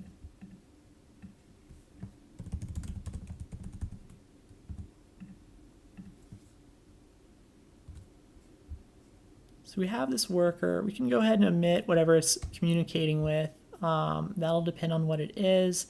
We can go ahead and leave off. So we're looking specifically into the heartbeats aspect of this. That's what we want to focus on, is the heartbeats aspect. So with this one, you're regularly giving these heartbeats over to the machine status DB. So this is going to work off of the machine status DB. Let's look again at the schema for that, wherever I have that pulled up.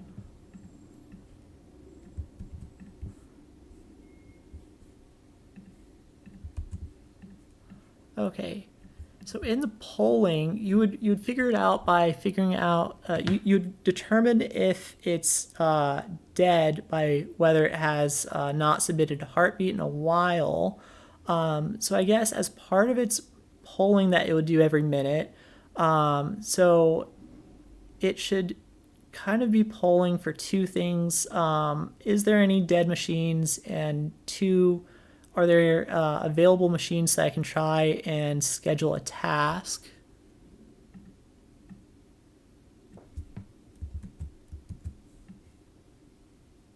So we got two different queries that it's actually doing while it's polling.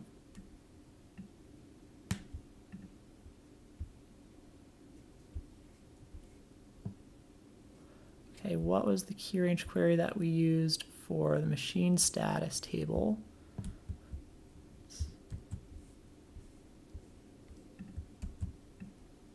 So the second one we're going to do is that we also want to do, there's a couple of different ways we're going to do this. This is where we're going to see another variety of approaches.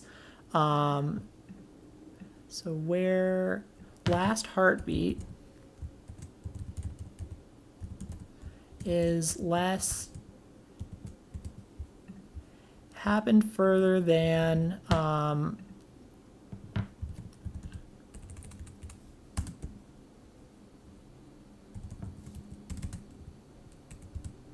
time dot now minus 5. So we'll say if it hasn't pinged in 5 minutes. So that'd be 5 times, it's in milliseconds. So then that would be 60 and 1000 because it's in milliseconds. So if the last heartbeat is older than 5 minutes ago, then it's going to return that machine status. Okay. Let's go ahead and leave off that second one for now. So what do we do if we have a machine that is dead? Well, the job that it ran is probably, yeah, let's just go ahead and leave off the other query completely for a while we're thinking about this.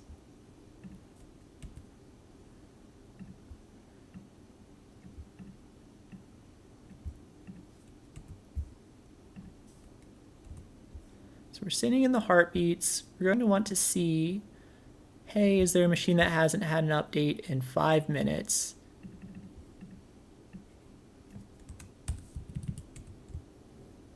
And then if there is, what we're going to want to do is reschedule the job onto a new machine. I think we would actually, what if it's failed and there's no machines available? If it's failed and there's no machines available, we're still going to want to track that it needs rescheduled. And so I think what we're first going to want to do is set the status to failed, actually. We should set it to failed.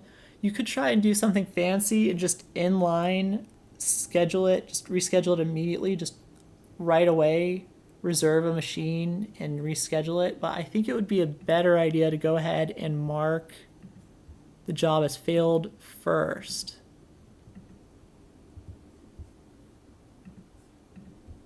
You could also have a machine status for when we think it's dead. So you could go ahead and also have a status of dead, unavailable. Do I just say dead? Is there a better word than dead for a machine that's not giving heartbeats? I guess dead would probably be one way to put it. Yeah. Okay, we'll do that. So we have a machine that's dead. And then we also need to set the job status over to failed. And so we have a job that is failed. And then we have our, so this is the first stage of what the polling thing's going to do every minute. The first one is going to go ahead and update that status to failed. And then the second one will pick up on the job needing to be scheduled again because it has the failed status. Where was, there it is. Okay, so it's going to run that first thing, mark it failed, then it's going to go through here again. We have step 1. It'll do the query against the machine status table where it's finding anything, it's finding the machines that are available. Yeah, so it first finds other machines that are available. And then we have step 2, find jobs that are either pending or failed. Yeah, okay, yeah. That was good logic. Okay.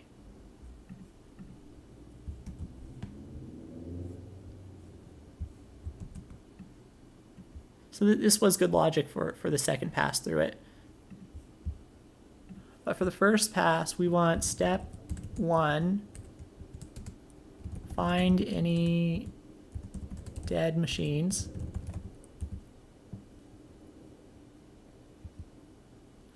You would also want to go ahead and mark them as dead.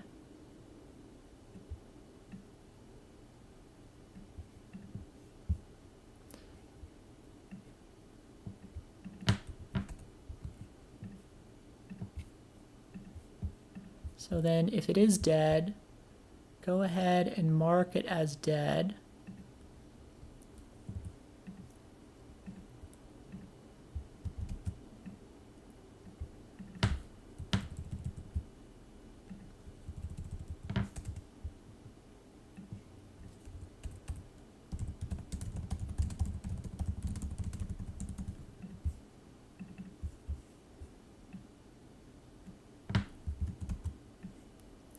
And then you have step 3, mark the jobs of those machines as failed.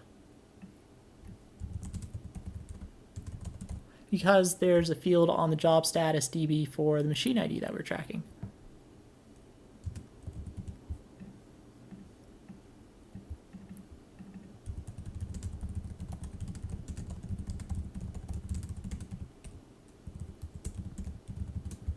And then we're going to have step 4, which is going to be going back to, you're going to now go through the process of allocating the jobs.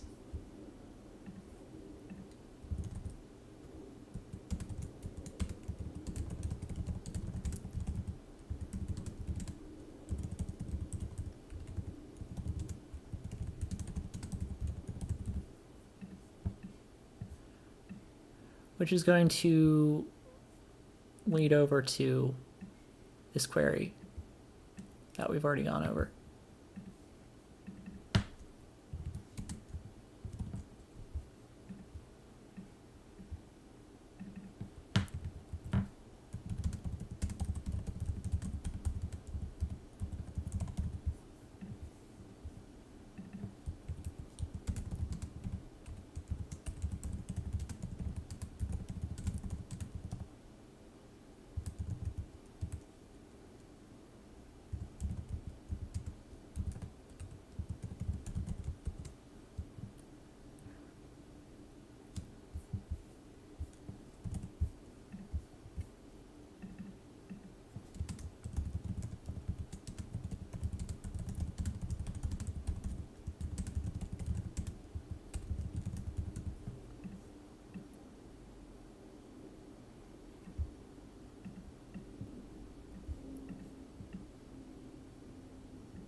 Okay, that's how we're going to handle the failures. So you're going to have this machine marked as dead in the machine status DB.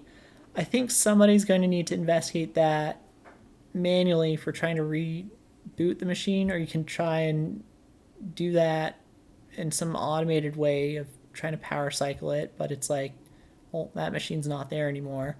But the job getting rescheduled for running again on a different worker, this is how you would handle that. I had an alternative approach to the heartbeats though, and it should look a lot less complicated than this. So that's one way of doing the heartbeats though.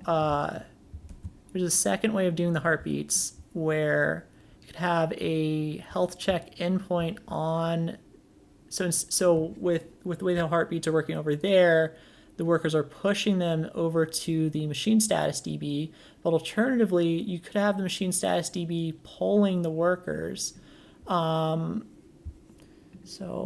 I don't know if you would even need a health endpoint. That's a little bit more typical for like a service that needs to check its dependencies or something. But you could have a health check endpoint.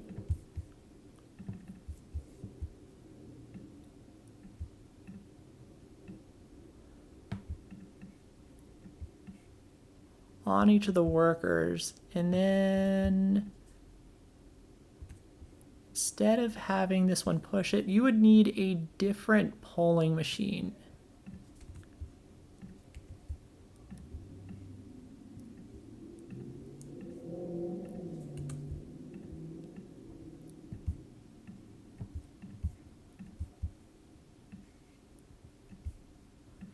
This is just the thing that is assigning work over to the workers, and then you would actually have a different polling machine. And I mentioned this is probably actually going to be more of like a specific machine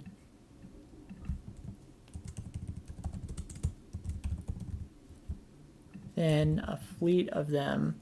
Because if you have a fleet of polling machines, you need to do something a little bit different. And I think I'm going to talk about that more towards the end, is how to make it a little bit higher scale. For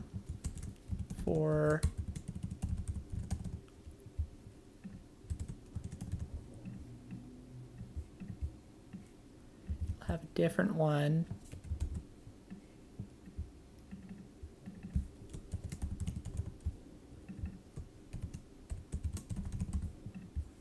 Okay.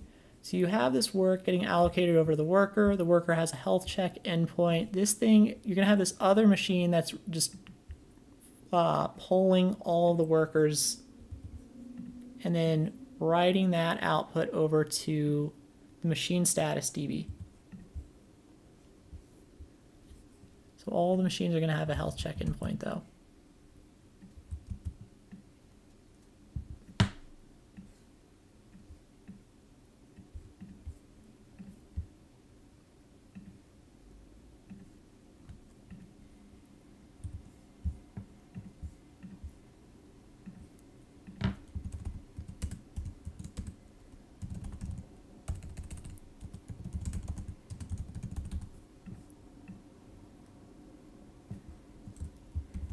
And then we're going to have step 2.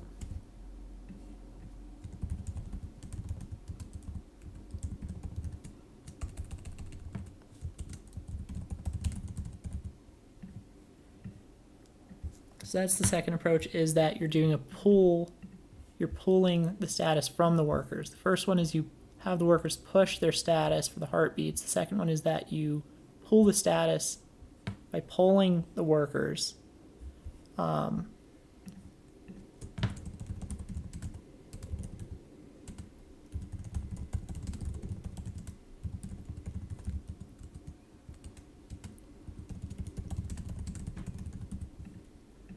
one up there was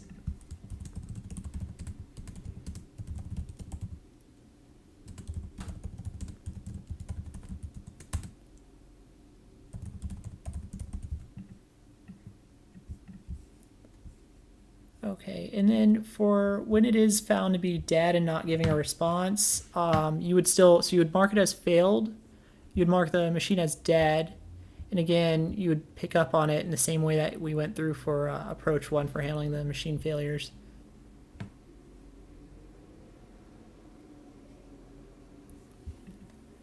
Okay,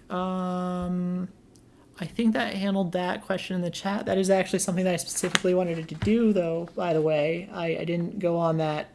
That wasn't like a 10-minute tangent or anything. I literally wanted to handle that.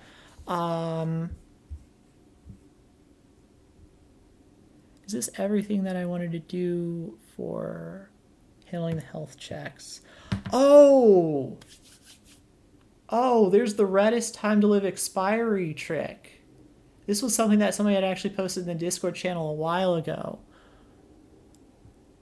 Yeah, okay, so this is like a fancy part of handling the heartbeat. So I think somebody was asking about an alternative to the machine status DB. So this would actually still have the machine status DB, but it's an alternative where you wouldn't be polling on that second part.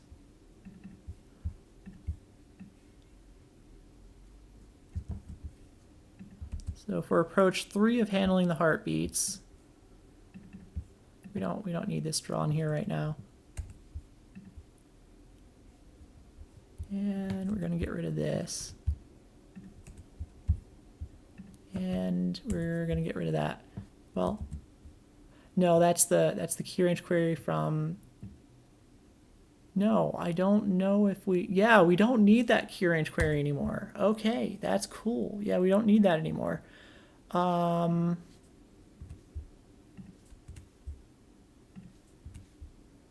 Yeah, we are going to be extracting this machine status DB out. It's not going to be a table on the same machine anymore. Instead, we have this independent thing that will be receiving the heartbeats.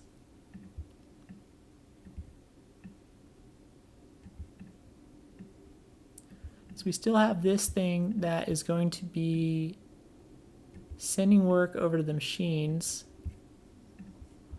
Your heartbeats come over to here. It's Redis.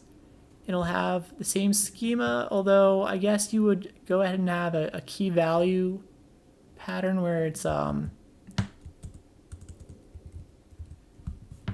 you have machine ID mapped to the rest of the information about it. and you have that. So the heartbeat will actually be a time to live. You're going to be using Redis for the machine status DB. And last heartbeat becomes TTL.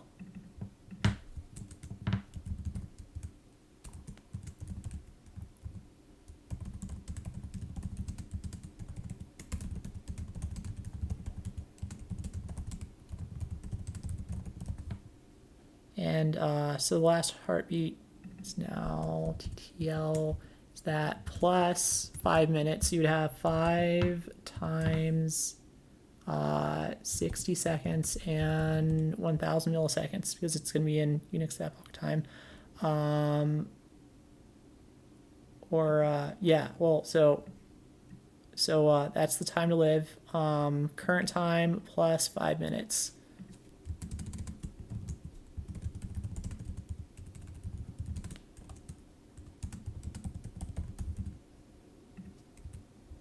Okay, and then when it expires, you would use this expiry trigger that Redis supports. So you have the heartbeats coming into here, and then you would have, you could kick that off to, who's going to handle the thing being dead? Who's going to handle the I guess you could go ahead and have a, this thing's just polling. I don't think we don't necessarily need the same code for handling the dead machines to be on the polling machine. That was a lot of logic above for the polling machine to handle that as well. So we could go ahead and have a different machine handling this. This would be particularly good if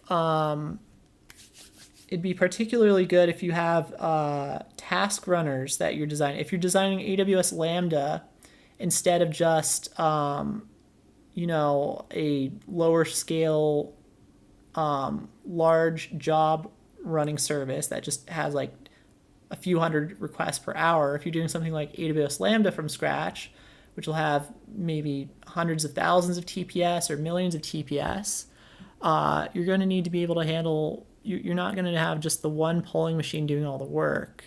So instead, we're going to have, you'll have the machine status DB, and we'll have the, what is it, like dead machine handling service? The dead machine service, we'll call it the dead machine service.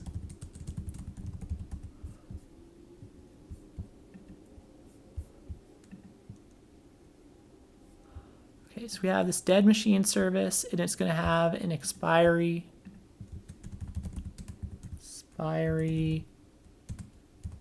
trigger.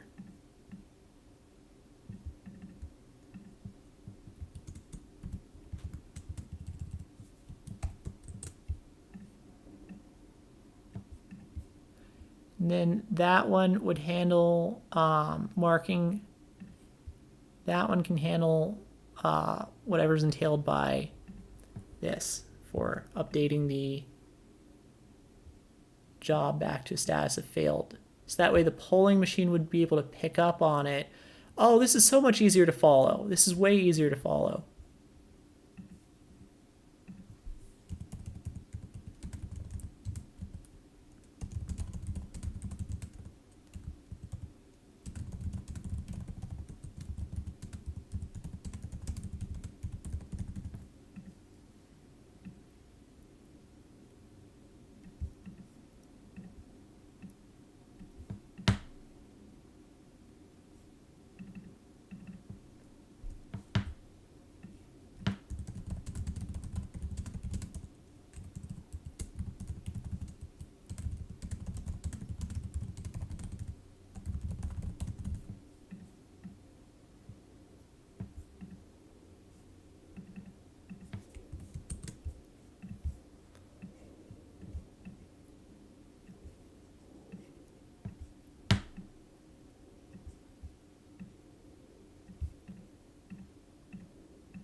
There we go.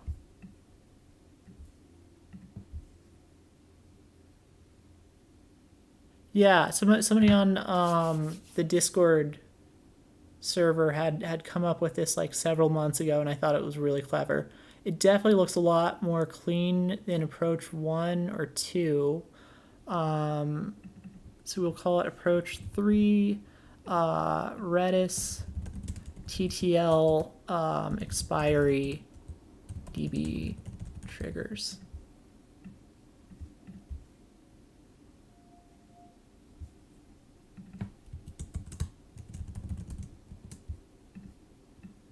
There, I think we have some great labels on that.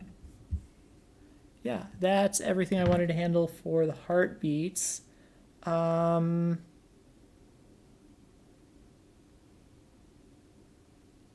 scheduled workload, exceeds capacity. Okay, so we have that.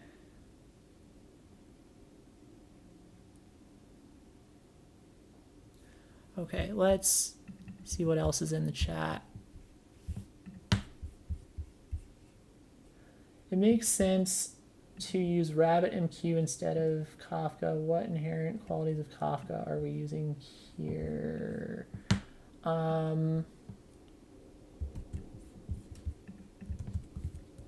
Well, so if we were using something a lot more high scale, if we were trying to roll something way more high scale like AWS Lambda from scratch, like an internal version of AWS Lambda from scratch, RabbitMQ I think is not able to horizontally scale out in the same way as Kafka. So instead you would need to switch over to Kafka if you're going to do something really high scale. In fact, I think that's one of the next things I want to do is we're probably going to do super high scale. So just like AWS Lambda from scratch. And then also the scheduler component. Well, we did the scheduler component. There was an alternative way that I think I had for doing the scheduling part where you would use a scheduling part similarly to the distributed cron component that I had in the distributed cron video, but I don't know if we really need that. Well, okay. I think I know why that might make sense. I think I might know why that makes sense. Because what if we have hundreds of thousands of jobs that are scheduled for several days out and they're just accruing, and then when you're doing that key range query, we've got all this stuff that it's still scanning through. Well, okay, I guess that would be a log of nlookup. That wouldn't be the craziest thing ever. Yeah, I guess it wouldn't be the craziest thing ever. I could still kind of go through it.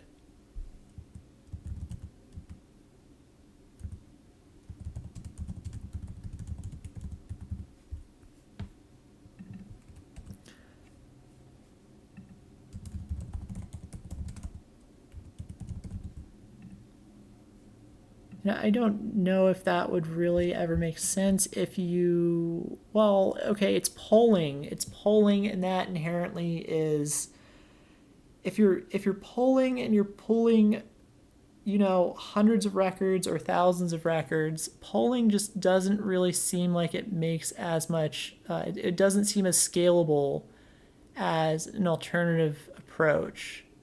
I'm thinking the polling machine just doesn't seem as horizontally scalable. What if you want to scale out the polling machines? That's where you might want to use an externalized scheduler component. Because if you can't just horizontally scale out the polling machine as is, because they don't know how to distinguish what records each one is working on.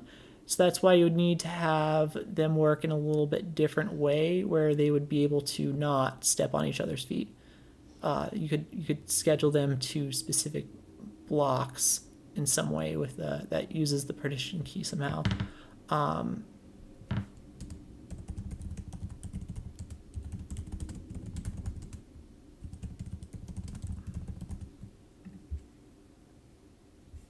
So that it's RabbitMQ is definitely the right choice if we can keep the TPS under 10,000. But if you're rolling AWS from scratch, you're not going to be handling less than 10,000 per second. It's going to be hundreds of thousands or millions per second, and then you would need Kafka because RabbitMQ can't horizontally scale. Let me get to some more questions in the chat, then we can go ahead and start moving on to some extra pieces of this. For recurrence, you make multiple entries, like materialize the row while polling. Yeah, okay. I guess I can draw this really quick for that. Is that instead of, is this the thing all the way to the left? Yeah, I'll use that. We can use this. We'll use this one. So we'll use this. And this is for the question of recurring tasks.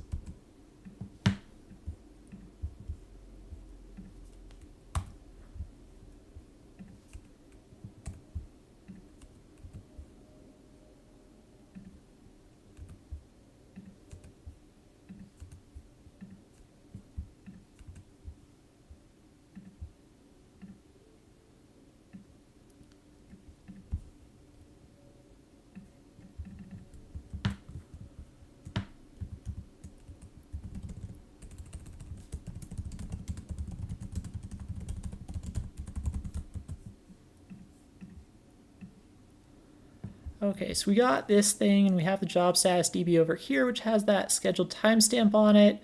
If you wanted to have it happen over and over, my opinion is that you would just go ahead and slap a component in front of the job submission service. So you could have you would have a distributed cron component in front of it. A distributed cron component would so cron itself, cron tab, the CLI thing, is able to handle recurring stuff. It's able to handle recurring events.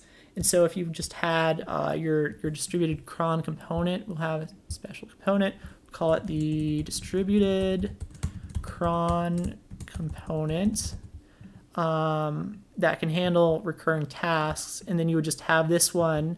Most likely, it would make calls over to the job submission service. You could just go ahead and have it talk to the job status DB directly and just stick it right into the job status DB.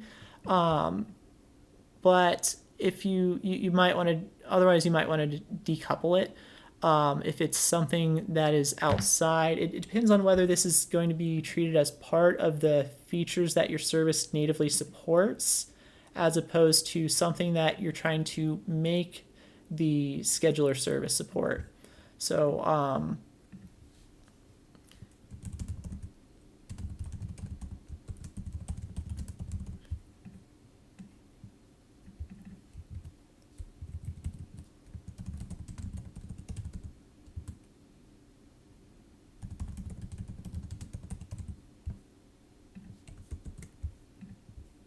this is just like the line of where you're kind of wrapping everything in. It's so if you're going to tell clients that you don't support recurring tasks, this is what you would expose, and that's what they talk to. If you do, then you would instead go ahead and just do that. And then instead of having this, you could have yeah, you would, so if you did natively support them, when they talk to you and they say, hey, I want to have a recurring job, you would have you would make the call to the distributed cron component yourself, and so then that becomes part of your scope.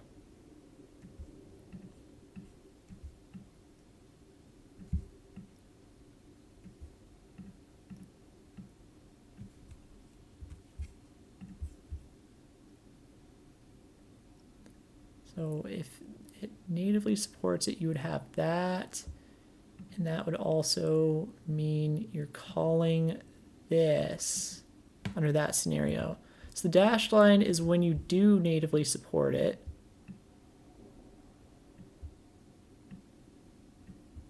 And then the other one would be if you don't natively support it. And I'll have that one in,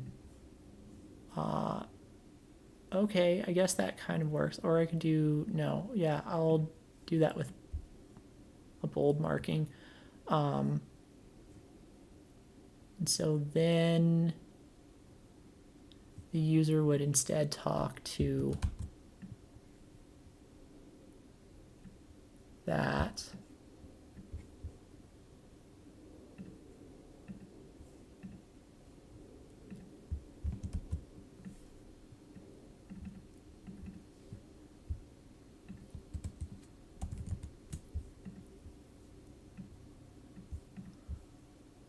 Okay, it might have been smarter to just go ahead and have that as two separate diagrams. I thought we were already kind of getting a whole lot of them though, so I didn't feel like doing that. Okay, how to be sure that polling machines not schedule the same job to two workers? So that's if there is multiple polling machines. If you want to scale it out horizontally, and so that's again going to be what I talked about with super high scale, which I'll get to. But you're right that under the current approach, if you did have multiple, they wouldn't be able to differentiate themselves. They wouldn't. They'd all be running the same query, and so then they would have race conditions that would work really bad. So I'll get to that with super high scale. Kafka may be used because of the persistence and high write ingestion in the rabbit. Yes, so if the write volume is more than 10,000 TPS, then we would have to switch over to Kafka probably. Shouldn't a worker be able to run multiple jobs at a time? We talked about that. The update available in the machine SAS DB, is it? Yeah, so we talked about that. Entries in one approach, but if a recurring job needs to run twice every day, maybe I should just go ahead and pop out the chat while I'm reading it, so that way you guys aren't just hearing my voice.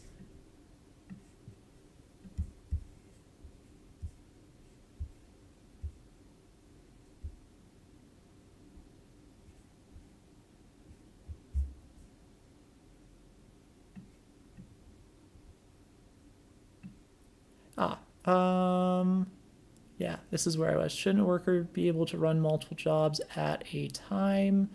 How would you update available in the machine? Is it on CPU or memory or a fixed number of jobs running currently on a machine? Okay, so I went over that with Kubernetes. Entries is one approach, but if a job run twice a day, there'd be 800 just for.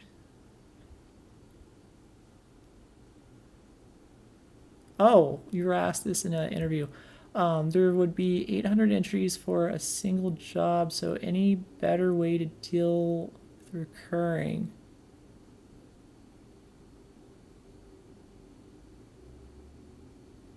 Yeah, so if you had to support the recurring, like I said, you would bring this thing within scope, and then when they call it, you'd contact distributed cron component, and then that one would later fire off the thing at the regular intervals. For failure scenarios, we can use dead letter queue. Oh, I've heard that term before. I haven't. Yeah, that's kind of an important term to remember.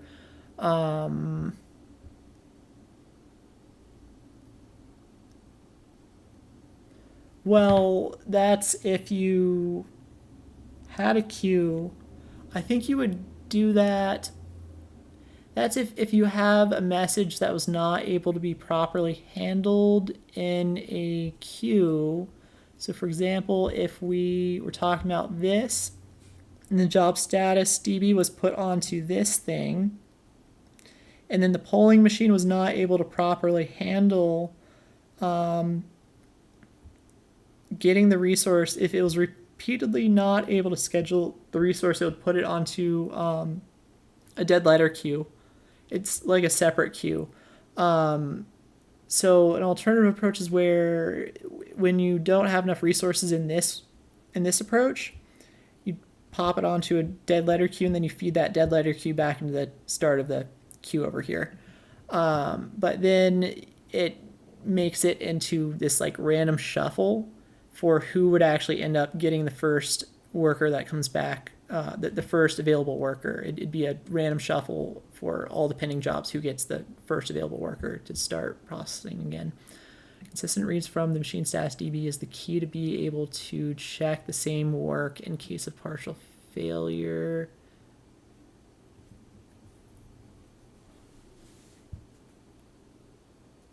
So this is, I think, when we're trying to scale out the polling machines horizontally. Consistent in the term of returning the same worker ID based on some hash. I'm just going to look for any questions there in the chat. How to handle if there are too many jobs submitted to the DB. That was the overscheduled thing. I did talk about that. So if there aren't any machines available, it's just going to sit there for a while. Polling over WebSockets. WebSockets is more of like a UI thing. I don't think there's a lot of room for WebSockets here. I mean, so if it was shorter running, then you could possibly set up a WebSocket on this job submission service, and you'd have it do stuff over here. It'd run on the worker sends the thing back, and then you could have it with a DB trigger on the job status DB that when you update this to completed, it then have a DB trigger that would hit whatever it is that maps it back to the proper WebSocket and then sends the response back to your WebSocket on the browser. But WebSockets make more sense when there's a lot of stuff going on, and it's when you want to. It's when there's savings beyond. It's when there's savings from switching away from short polling. In this particular case, I think it would make more sense to do short polling than to ever try to do WebSockets on the browser side of things.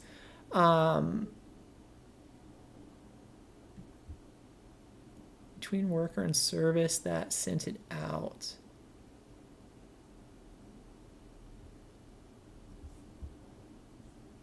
Oh, I guess there are places where you could use a WebSocket somewhere else, but it makes more sense. Okay. It makes sense when there's a lot of short polls that return empty, and so you'd rather have the response sent back. But in our case, we are having the results pushed by the workers out to the job status DB or to the output table. So if we were instead polling the workers for results, that's when a WebSocket would make sense. But the way that I'm doing it, the workers are already pushing rather than pulling. So it would make sense to use a WebSocket if we were doing polling against the workers for whether they're done processing whatever job it is.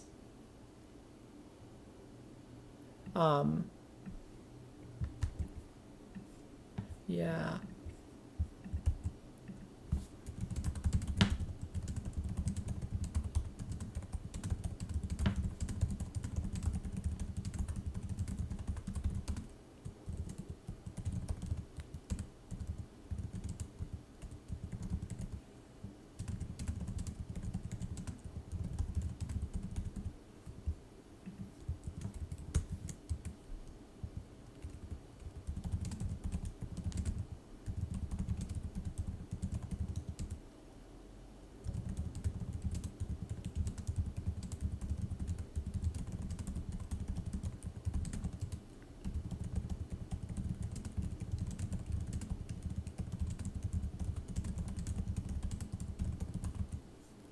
Okay, I think that if we start to consider the job status DB huge in size, might be a long shot, not. Sounds like more stuff about high scale. You can add logic on your client side, implement serial number ID. Redis pub sub is at most once delivery. So if message is not handled, it's lost. There's no pushing it back. Yes, so that's again why I don't like the queue. as much over here. That's why I don't like the queue for a broker, and I prefer Kafka. If you're going to have a broker over here, I prefer Kafka over any kind of queue.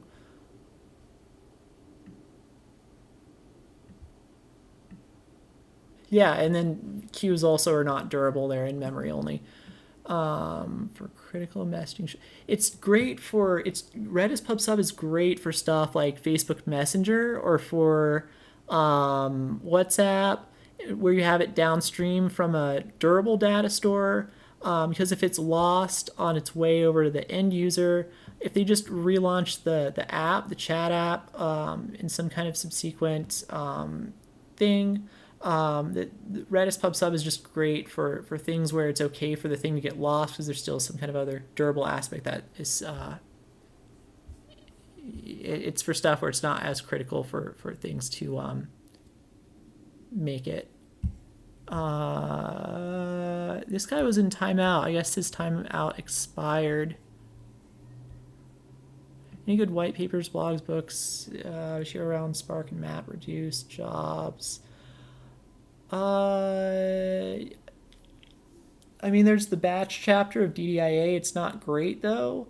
You could read the white papers on how MapReduce works or how Spark works. I don't think they are going to provide a lot of insight. The best experience I had with what really got me to care and understand about Spark was hands-on experience with it and writing Spark jobs of my own. That's how I got to understand this difference between Spark and Trino that I drew over here.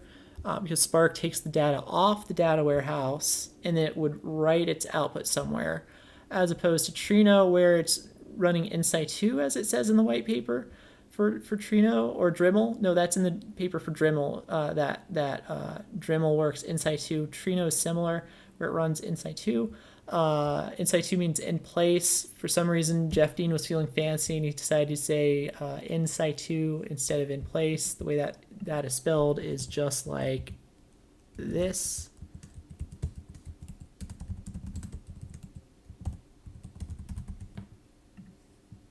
Yeah.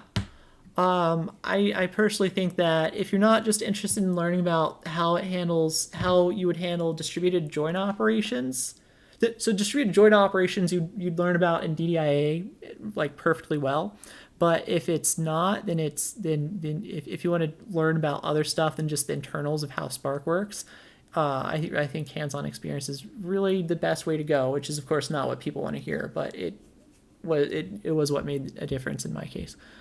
There might be some great company blogs on it though. Some company blog posts might have something good about that. Service queries, job status table, and not machine status table.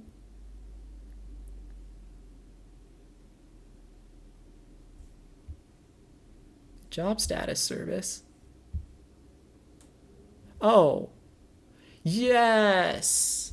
Oh, right. Yeah, it shouldn't be querying the machine status DB. Thank you.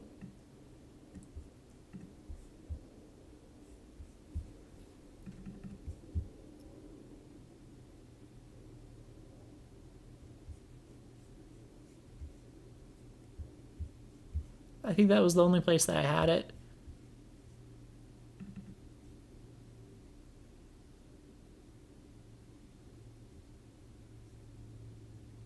Yeah, okay.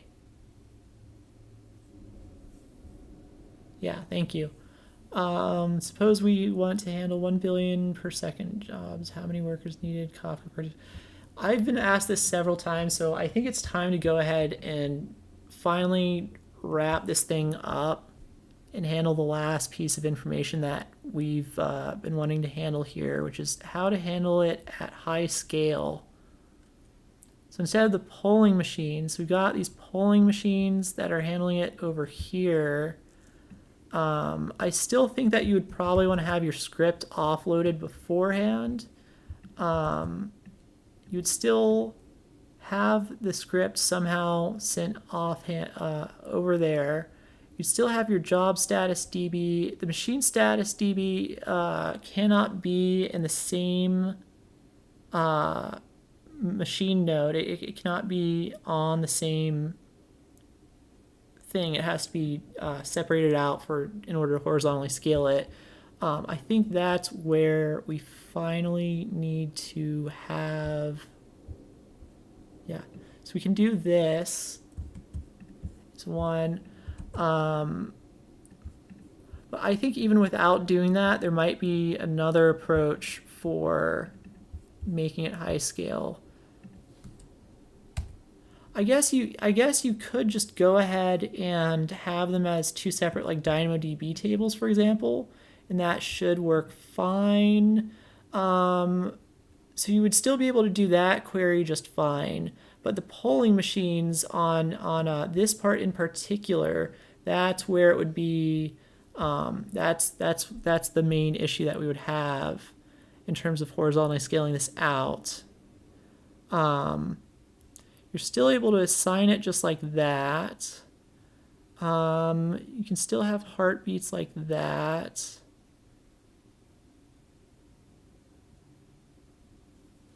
Oh, it would also, so for the query against the machine status table, so that one also is going to have an issue. Right, so both of these actually have issues in terms of locking. They would both need some form of locking involved.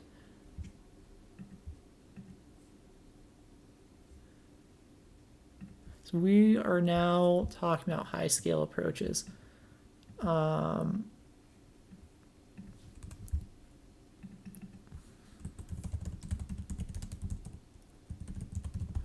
adding this so that people can actually find it. I noticed we've had a lot of people drop off because this is getting really long. So they're going to miss out on how to do this at a high scale. And so you can look at where I wrote this in order to find it again.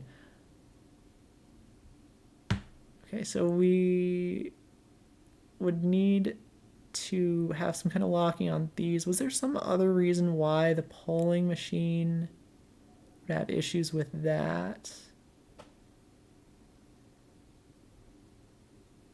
I was thinking of Kafka. Oh, and then it was also like, what if there's, I don't know, 100,000 things waiting to be scheduled? Would that cause any issues? Well, it was that there might be a lot of stuff getting returned for needing to be scheduled. And then what if, so we have like, I don't know, 100 machines become available. We would have polling machines that have a certain range of workers that they're handling. I guess we could shard over like this whole piece right here. We could shard over this whole thing right here, I guess.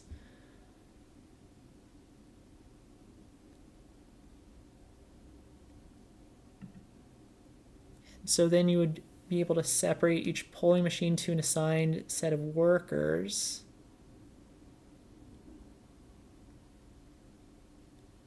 And then you could also have them polling this shared Kafka thing. Okay, so I'm going to copy this and draw out what I was thinking just now.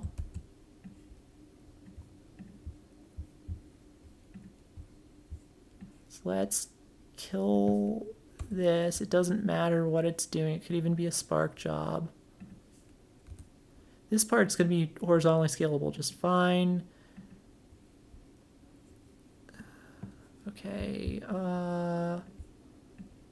move this like that. I'll have this thing. And so it's this piece. We'd have some issues. So you're going to have like a couple of different fleets of workers that can handle stuff like this. And you would have a polling machine.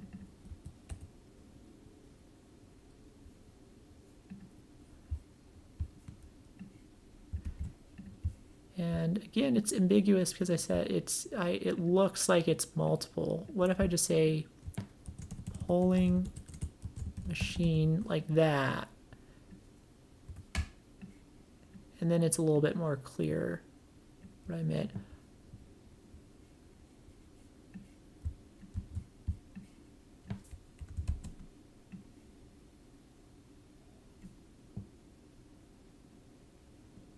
How do we ensure if the caller creates the same task multiple times, only one should be created? Oh, you should maybe use an item potency key in the call, in the request over here. So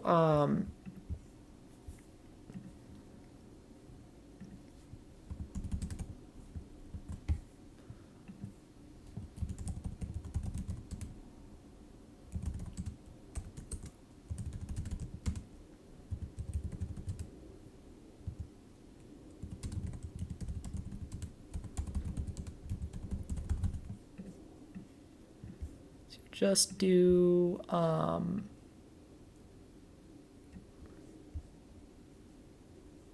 this.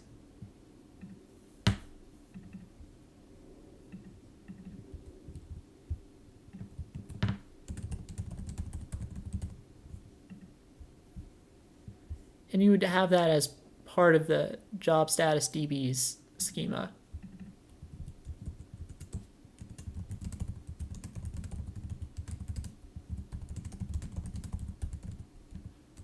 Partitioning key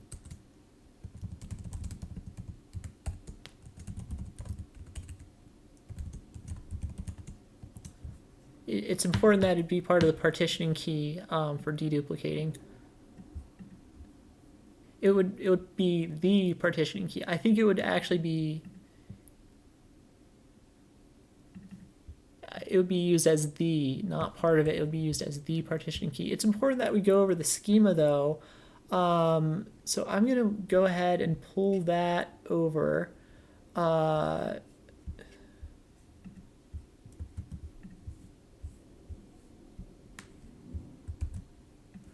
we have the job status table. Because we had the auto increment. Okay, well, yeah, we're not going to use that. We are instead going to have the item potency key, and it will be some kind of UUID. Okay, and that one is going to be the partitioning key.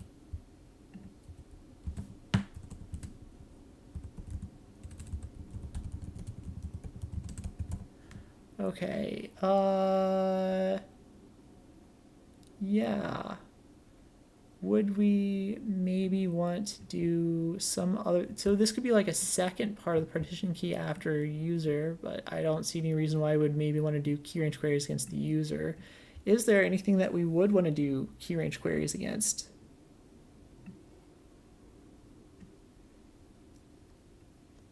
I don't think we wouldn't want to do that. That would cause some kind of hot partition. So yeah, we do want to use this as the partitioning key. This is going to be a secondary index, I think. That one's definitely going to be a secondary index, unless you have it off on some follow-up component that does the distributed cron aspect. So it could also be a good secondary index. This one is definitely going to be a secondary index. This one is almost definitely going to be a secondary index. I guess you don't need a sort key if you have the item potency key. So then that would be the partitioning key and the it'd be the partitioning key and the primary key.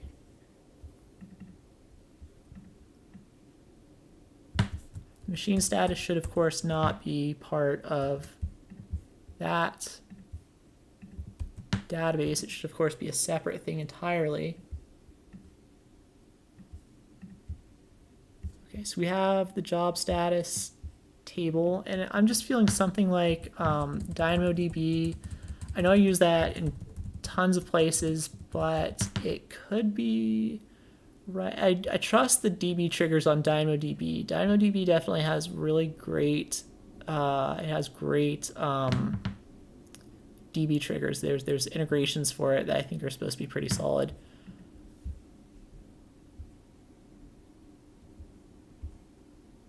but you're still going, so we're going to have some kind of stream after this. So you would have your Kafka stream here. And then what you do is you have each polling machine is dedicated to a shard, a given shard of Kafka. And that is actually what I've seen in practice. That is actually what I've seen in practice.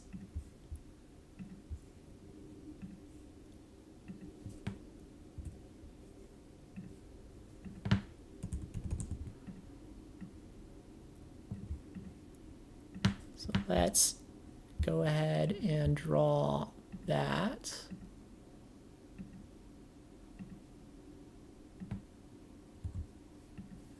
And then we're also going to take this.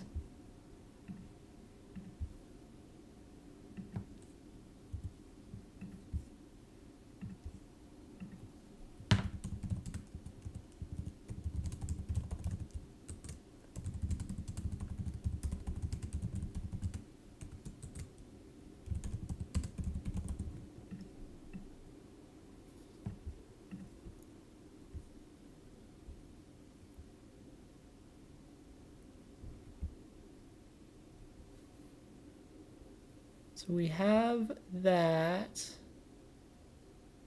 Is there a way we can just, is there a way that we can have these not set up in such a weird stateful manner and that they can just be, like right now, whenever you want to scale up, you like copy paste this whole network of stuff. Like, so actually this one can be pulled out. That one is, can be deduplicated. The worker machines, though, no, they cannot be. I don't think you can really deduplicate this thing and have that one as a standalone thing from this little batch of workers and a polling machine and a given machine status DB. I did have this thing with Redis KV store. I did have that Redis KV approach. I think I had that over here, and I'll explore that next. How do we ensure if the caller creates dead letter queue? Do scale it horizontally. You need multiple job status databases. Okay, yeah, I don't see anything else new in the chat. Okay, so like I was saying, the output object store is actually not something that is specific to a given cluster. That can go ahead and be shared.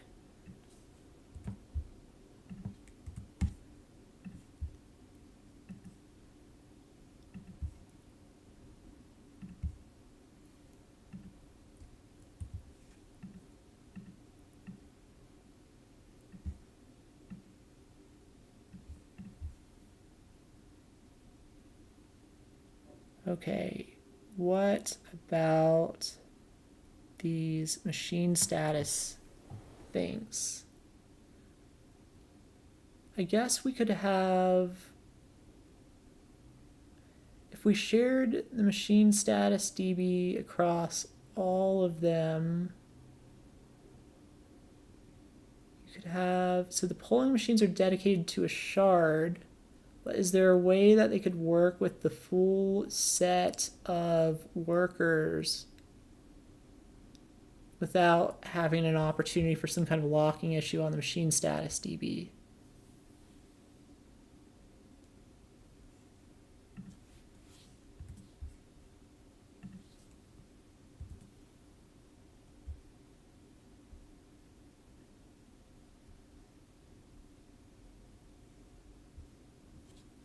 Could do you could have a locked status for the machine status for the machines.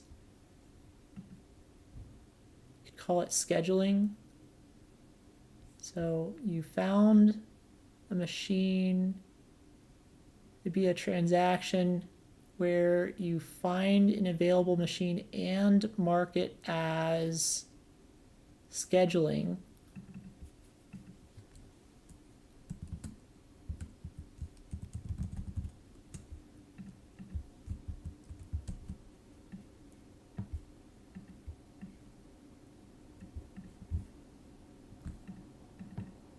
locked for scheduling.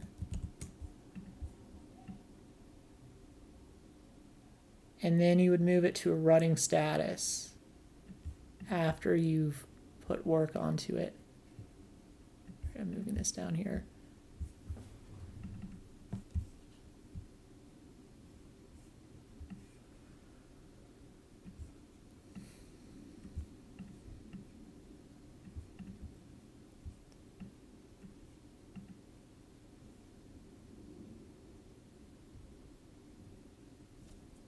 Okay.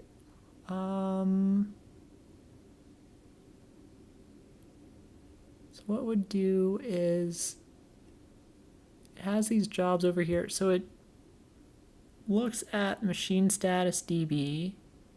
Are they all continuously polling this thing? Are they all continuously polling this like standalone thing?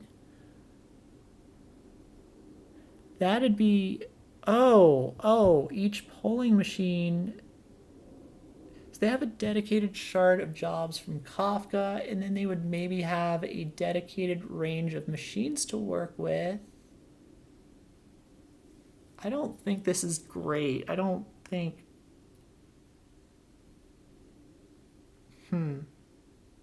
Maybe the better way to think about it is that they have this chunk of, you could have the machine status DB push when it becomes available. And then you would, so the machine status DB could, when it's completed, instead of polling for that status, you'd have it push its status to some kind of queue. Okay, I'm going to copy this over to the right. We're going to remove the locked for scheduling thing for now on this copy of it, because this one is currently set up where it's like you have to copy and paste this chunk of things whenever you want to horizontally scale it up. So a polling machine is specific to a set fleet of workers in this approach. And then over here, we're going to try and make this thing more push based and where you're polling it for stuff.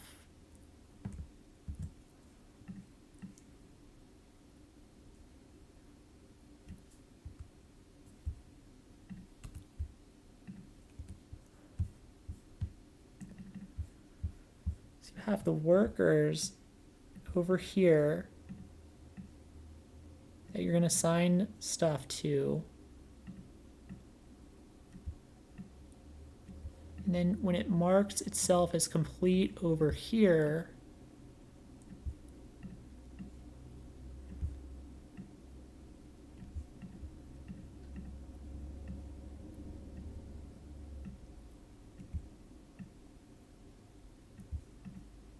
so we have the heartbeats here. Mark self available. So on the mark self available operation, you'd have this DB trigger, and you'd have a stream of machines becoming available.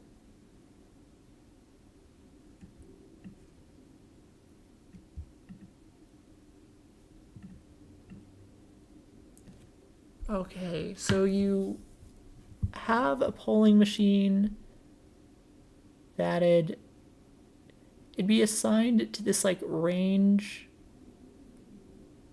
of workers becoming available from the, so it'd have a given shard of Kafka. It would have machines that become available, and then it needs to assign those machines some work. Then would it just also be dedicated to a specific shard of Kafka for the job status from the job status DB? So to have a chunk of machines it's assigned to and also a chunk of jobs it's assigned to, a shard from each of the two data sources for the same polling machine. Well, these should be independently scalable though, I think. These should be independently scalable.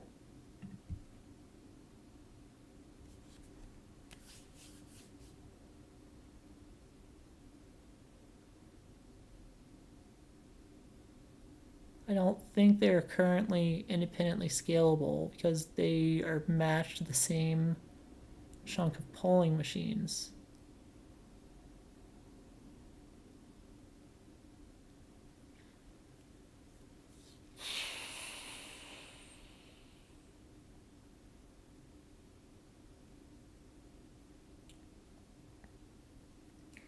Maybe you would have it dedicated to a specific shard over here, but then they all work on the same Kafka queue.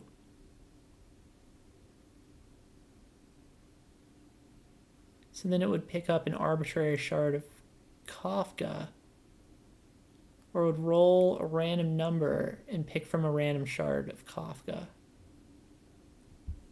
I think that's what makes the most sense to me, is that it might just roll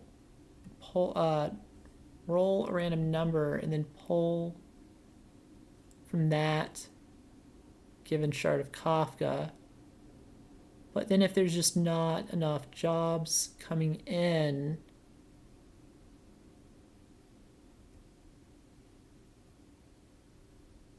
no, I think that is the best approach. Because we're assuming it's high scale, there should be a steady stream of jobs coming in. There should be a steady stream of jobs coming in to the database.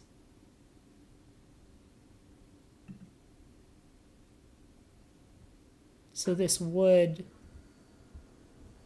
possibly make sense.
Let's mark these as step 1 and step 2.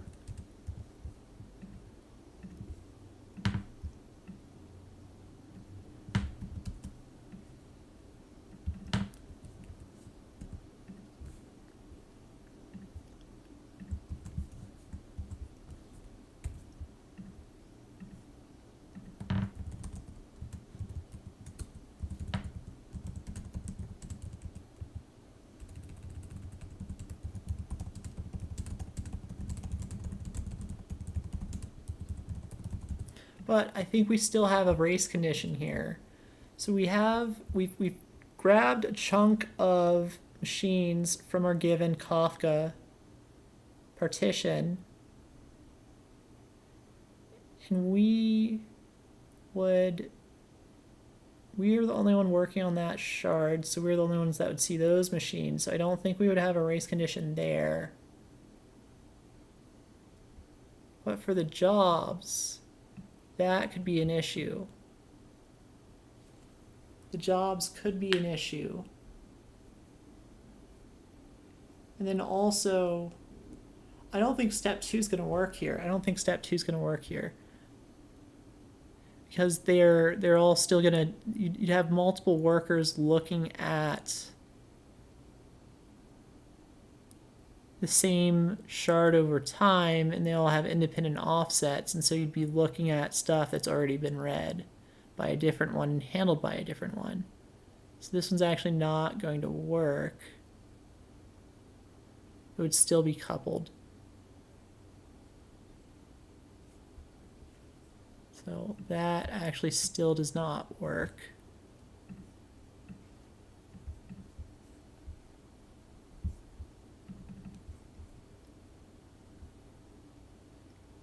Isn't there a different approach that involved the Redis DB triggers instead?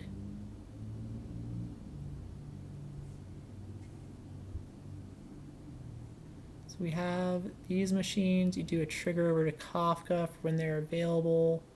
You poll for machines available.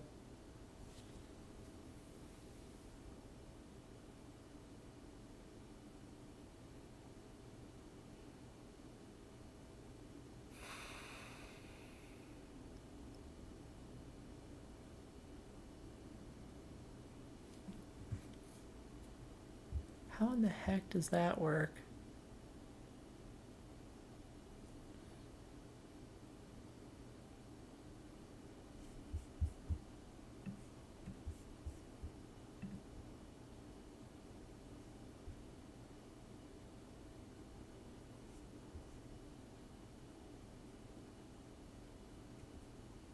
You definitely can't have a random shard you're reading from. You definitely can't do that. That would definitely not work.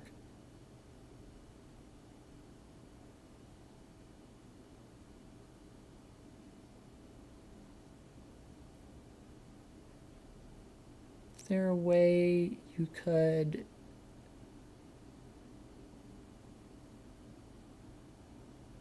map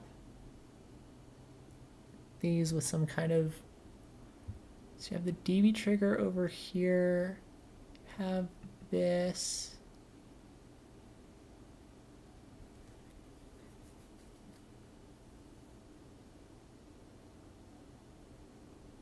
I think my best approach right now is just that you do have to have these weird clusters that you like copy and paste.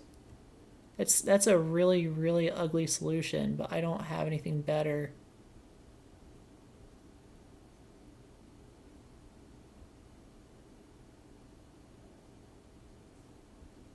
That's a crazy problem.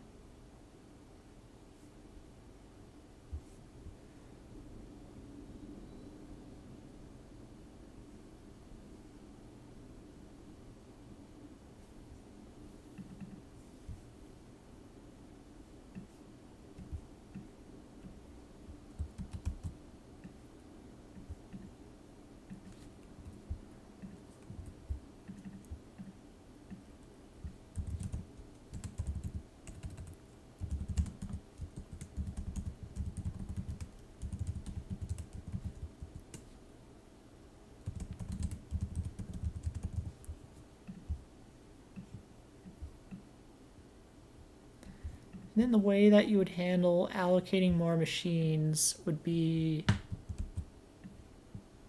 you'd be checking the back pressure of both of these.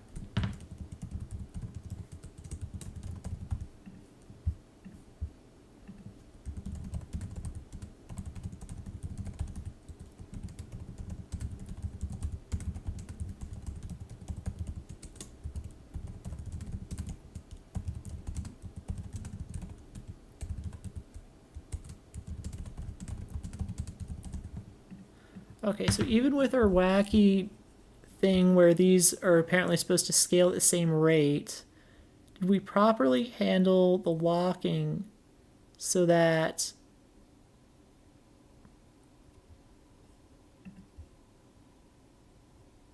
it has a dedicated shard of jobs and it has a dedicated shard of machines. So then it shouldn't have any, there shouldn't be any chance that one of the different polling machines would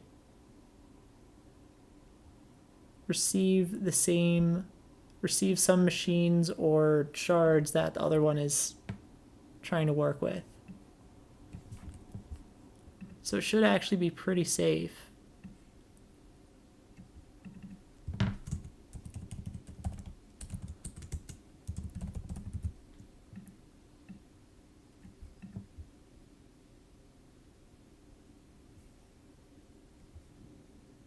And then it's of course also going to need to still update the machine status and the job to what it's assigned to.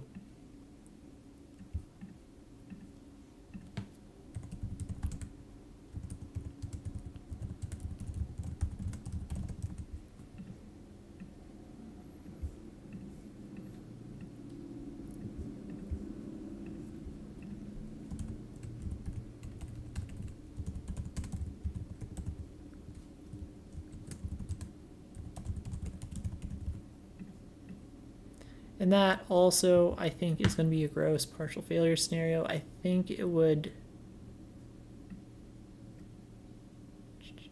Okay, so you assign it like that. If it fails in the middle of... So it marks it as unavailable first and marks the assigned machine on it. Then when it's booting back up, it probably have to check that with actual workers whether to actually receive the work or not.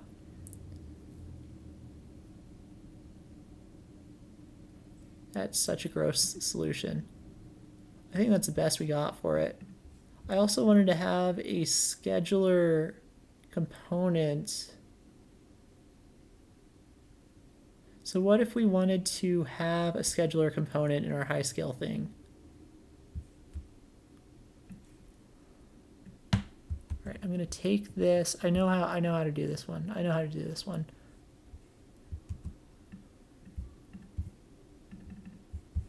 So you have your DB trigger over here, and that's where we're going to put it in, is between the job status DB and Kafka is where the scheduler component is going to go.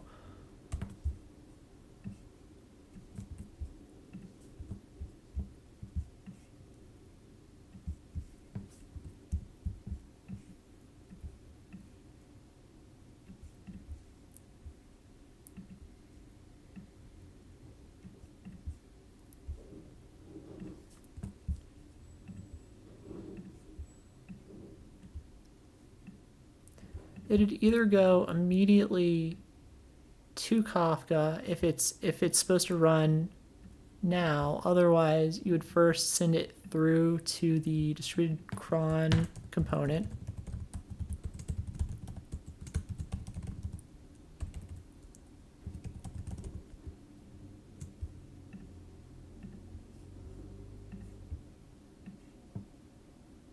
And then the distributed cron component will be responsible for sending it at the appropriate time.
I think alternatively, you could have put this in front of the job status DB.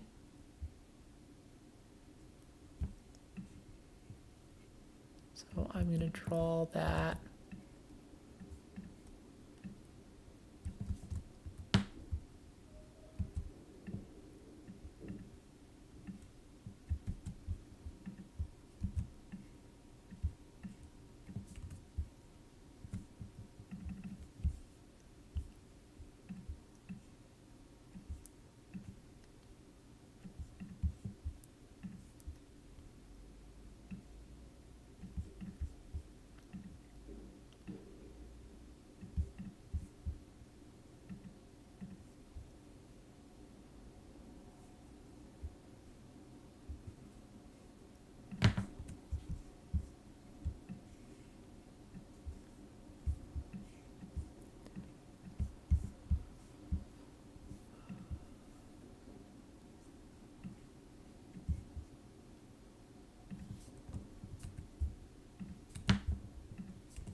Okay, I'm going to post a link to this in the live chat, and then I think we're going to go ahead and wrap it up.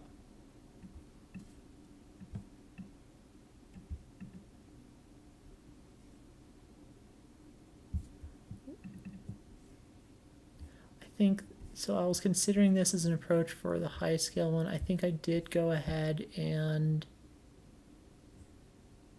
so the heartbeats to Redis. I think I had that over here. Yeah.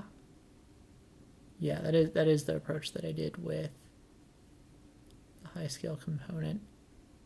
That one did work better. Okay, I think we're good. I'm gonna go ahead and wrap it up. Let me look at the chat. Just got back. What are you scratching our heads? How to make it higher scale? I was stuck on how to make it work at like AWS Lambda scale. So I got the polling machine here, and then we've got we assign it to a shard of machines becoming available. We have this. Shoot, I'm gonna make this dash because the allocation service thing is just like a weird extra thing I drew. So the machine status DB will have some machines becoming available. Let's say there's like, I don't know, 100,000 machines. They'll update their status over here. You've got this stream of machines becoming available. You stick it over here. I think that the machine status DB might be where we'd have the most opportunity for getting rid of Kafka, because that one looks the most likely to be feasible with manually sharded PostgreSQL machines or just one global PostgreSQL machine. So do we really need like more than 10,000 worker machines for all this? Are we really going to have that many machines? Are we going to have like 100,000 machines? This was like if we had 100,000 machines, then we would need to, if we were handling more than 100,000 TPS of, well, so what if we had more than 100,000 TPS of jobs coming in? Then we would of course also have 100,000 TPS of jobs being completed at a time, and this one's going to be receiving 100,000 TPS as well. And so then we would need to use Kafka instead. How do we make sure that it is receiving different, how do we make sure that the polling machines, horizontally scaled out, are not receiving, they're not going to grab each other's machines or each other's job statuses? And I think the approach that I've settled on is that it would have a dedicated shard for both streams to the same. A specified machine would have a dedicated shard of both this one and that one, which is gross. That means these can't independently scale. But I think their TPS should match. Their TPS would match with the exception that there might be a little fluctuations over time, but you should just overscale these enough that you wouldn't have such a fluctuation that would exceed the capacity that this should actually be receiving.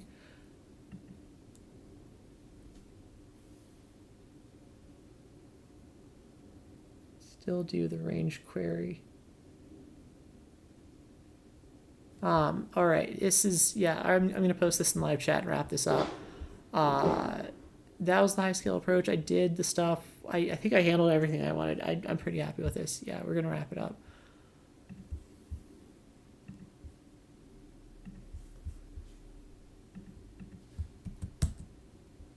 Okay, so that's the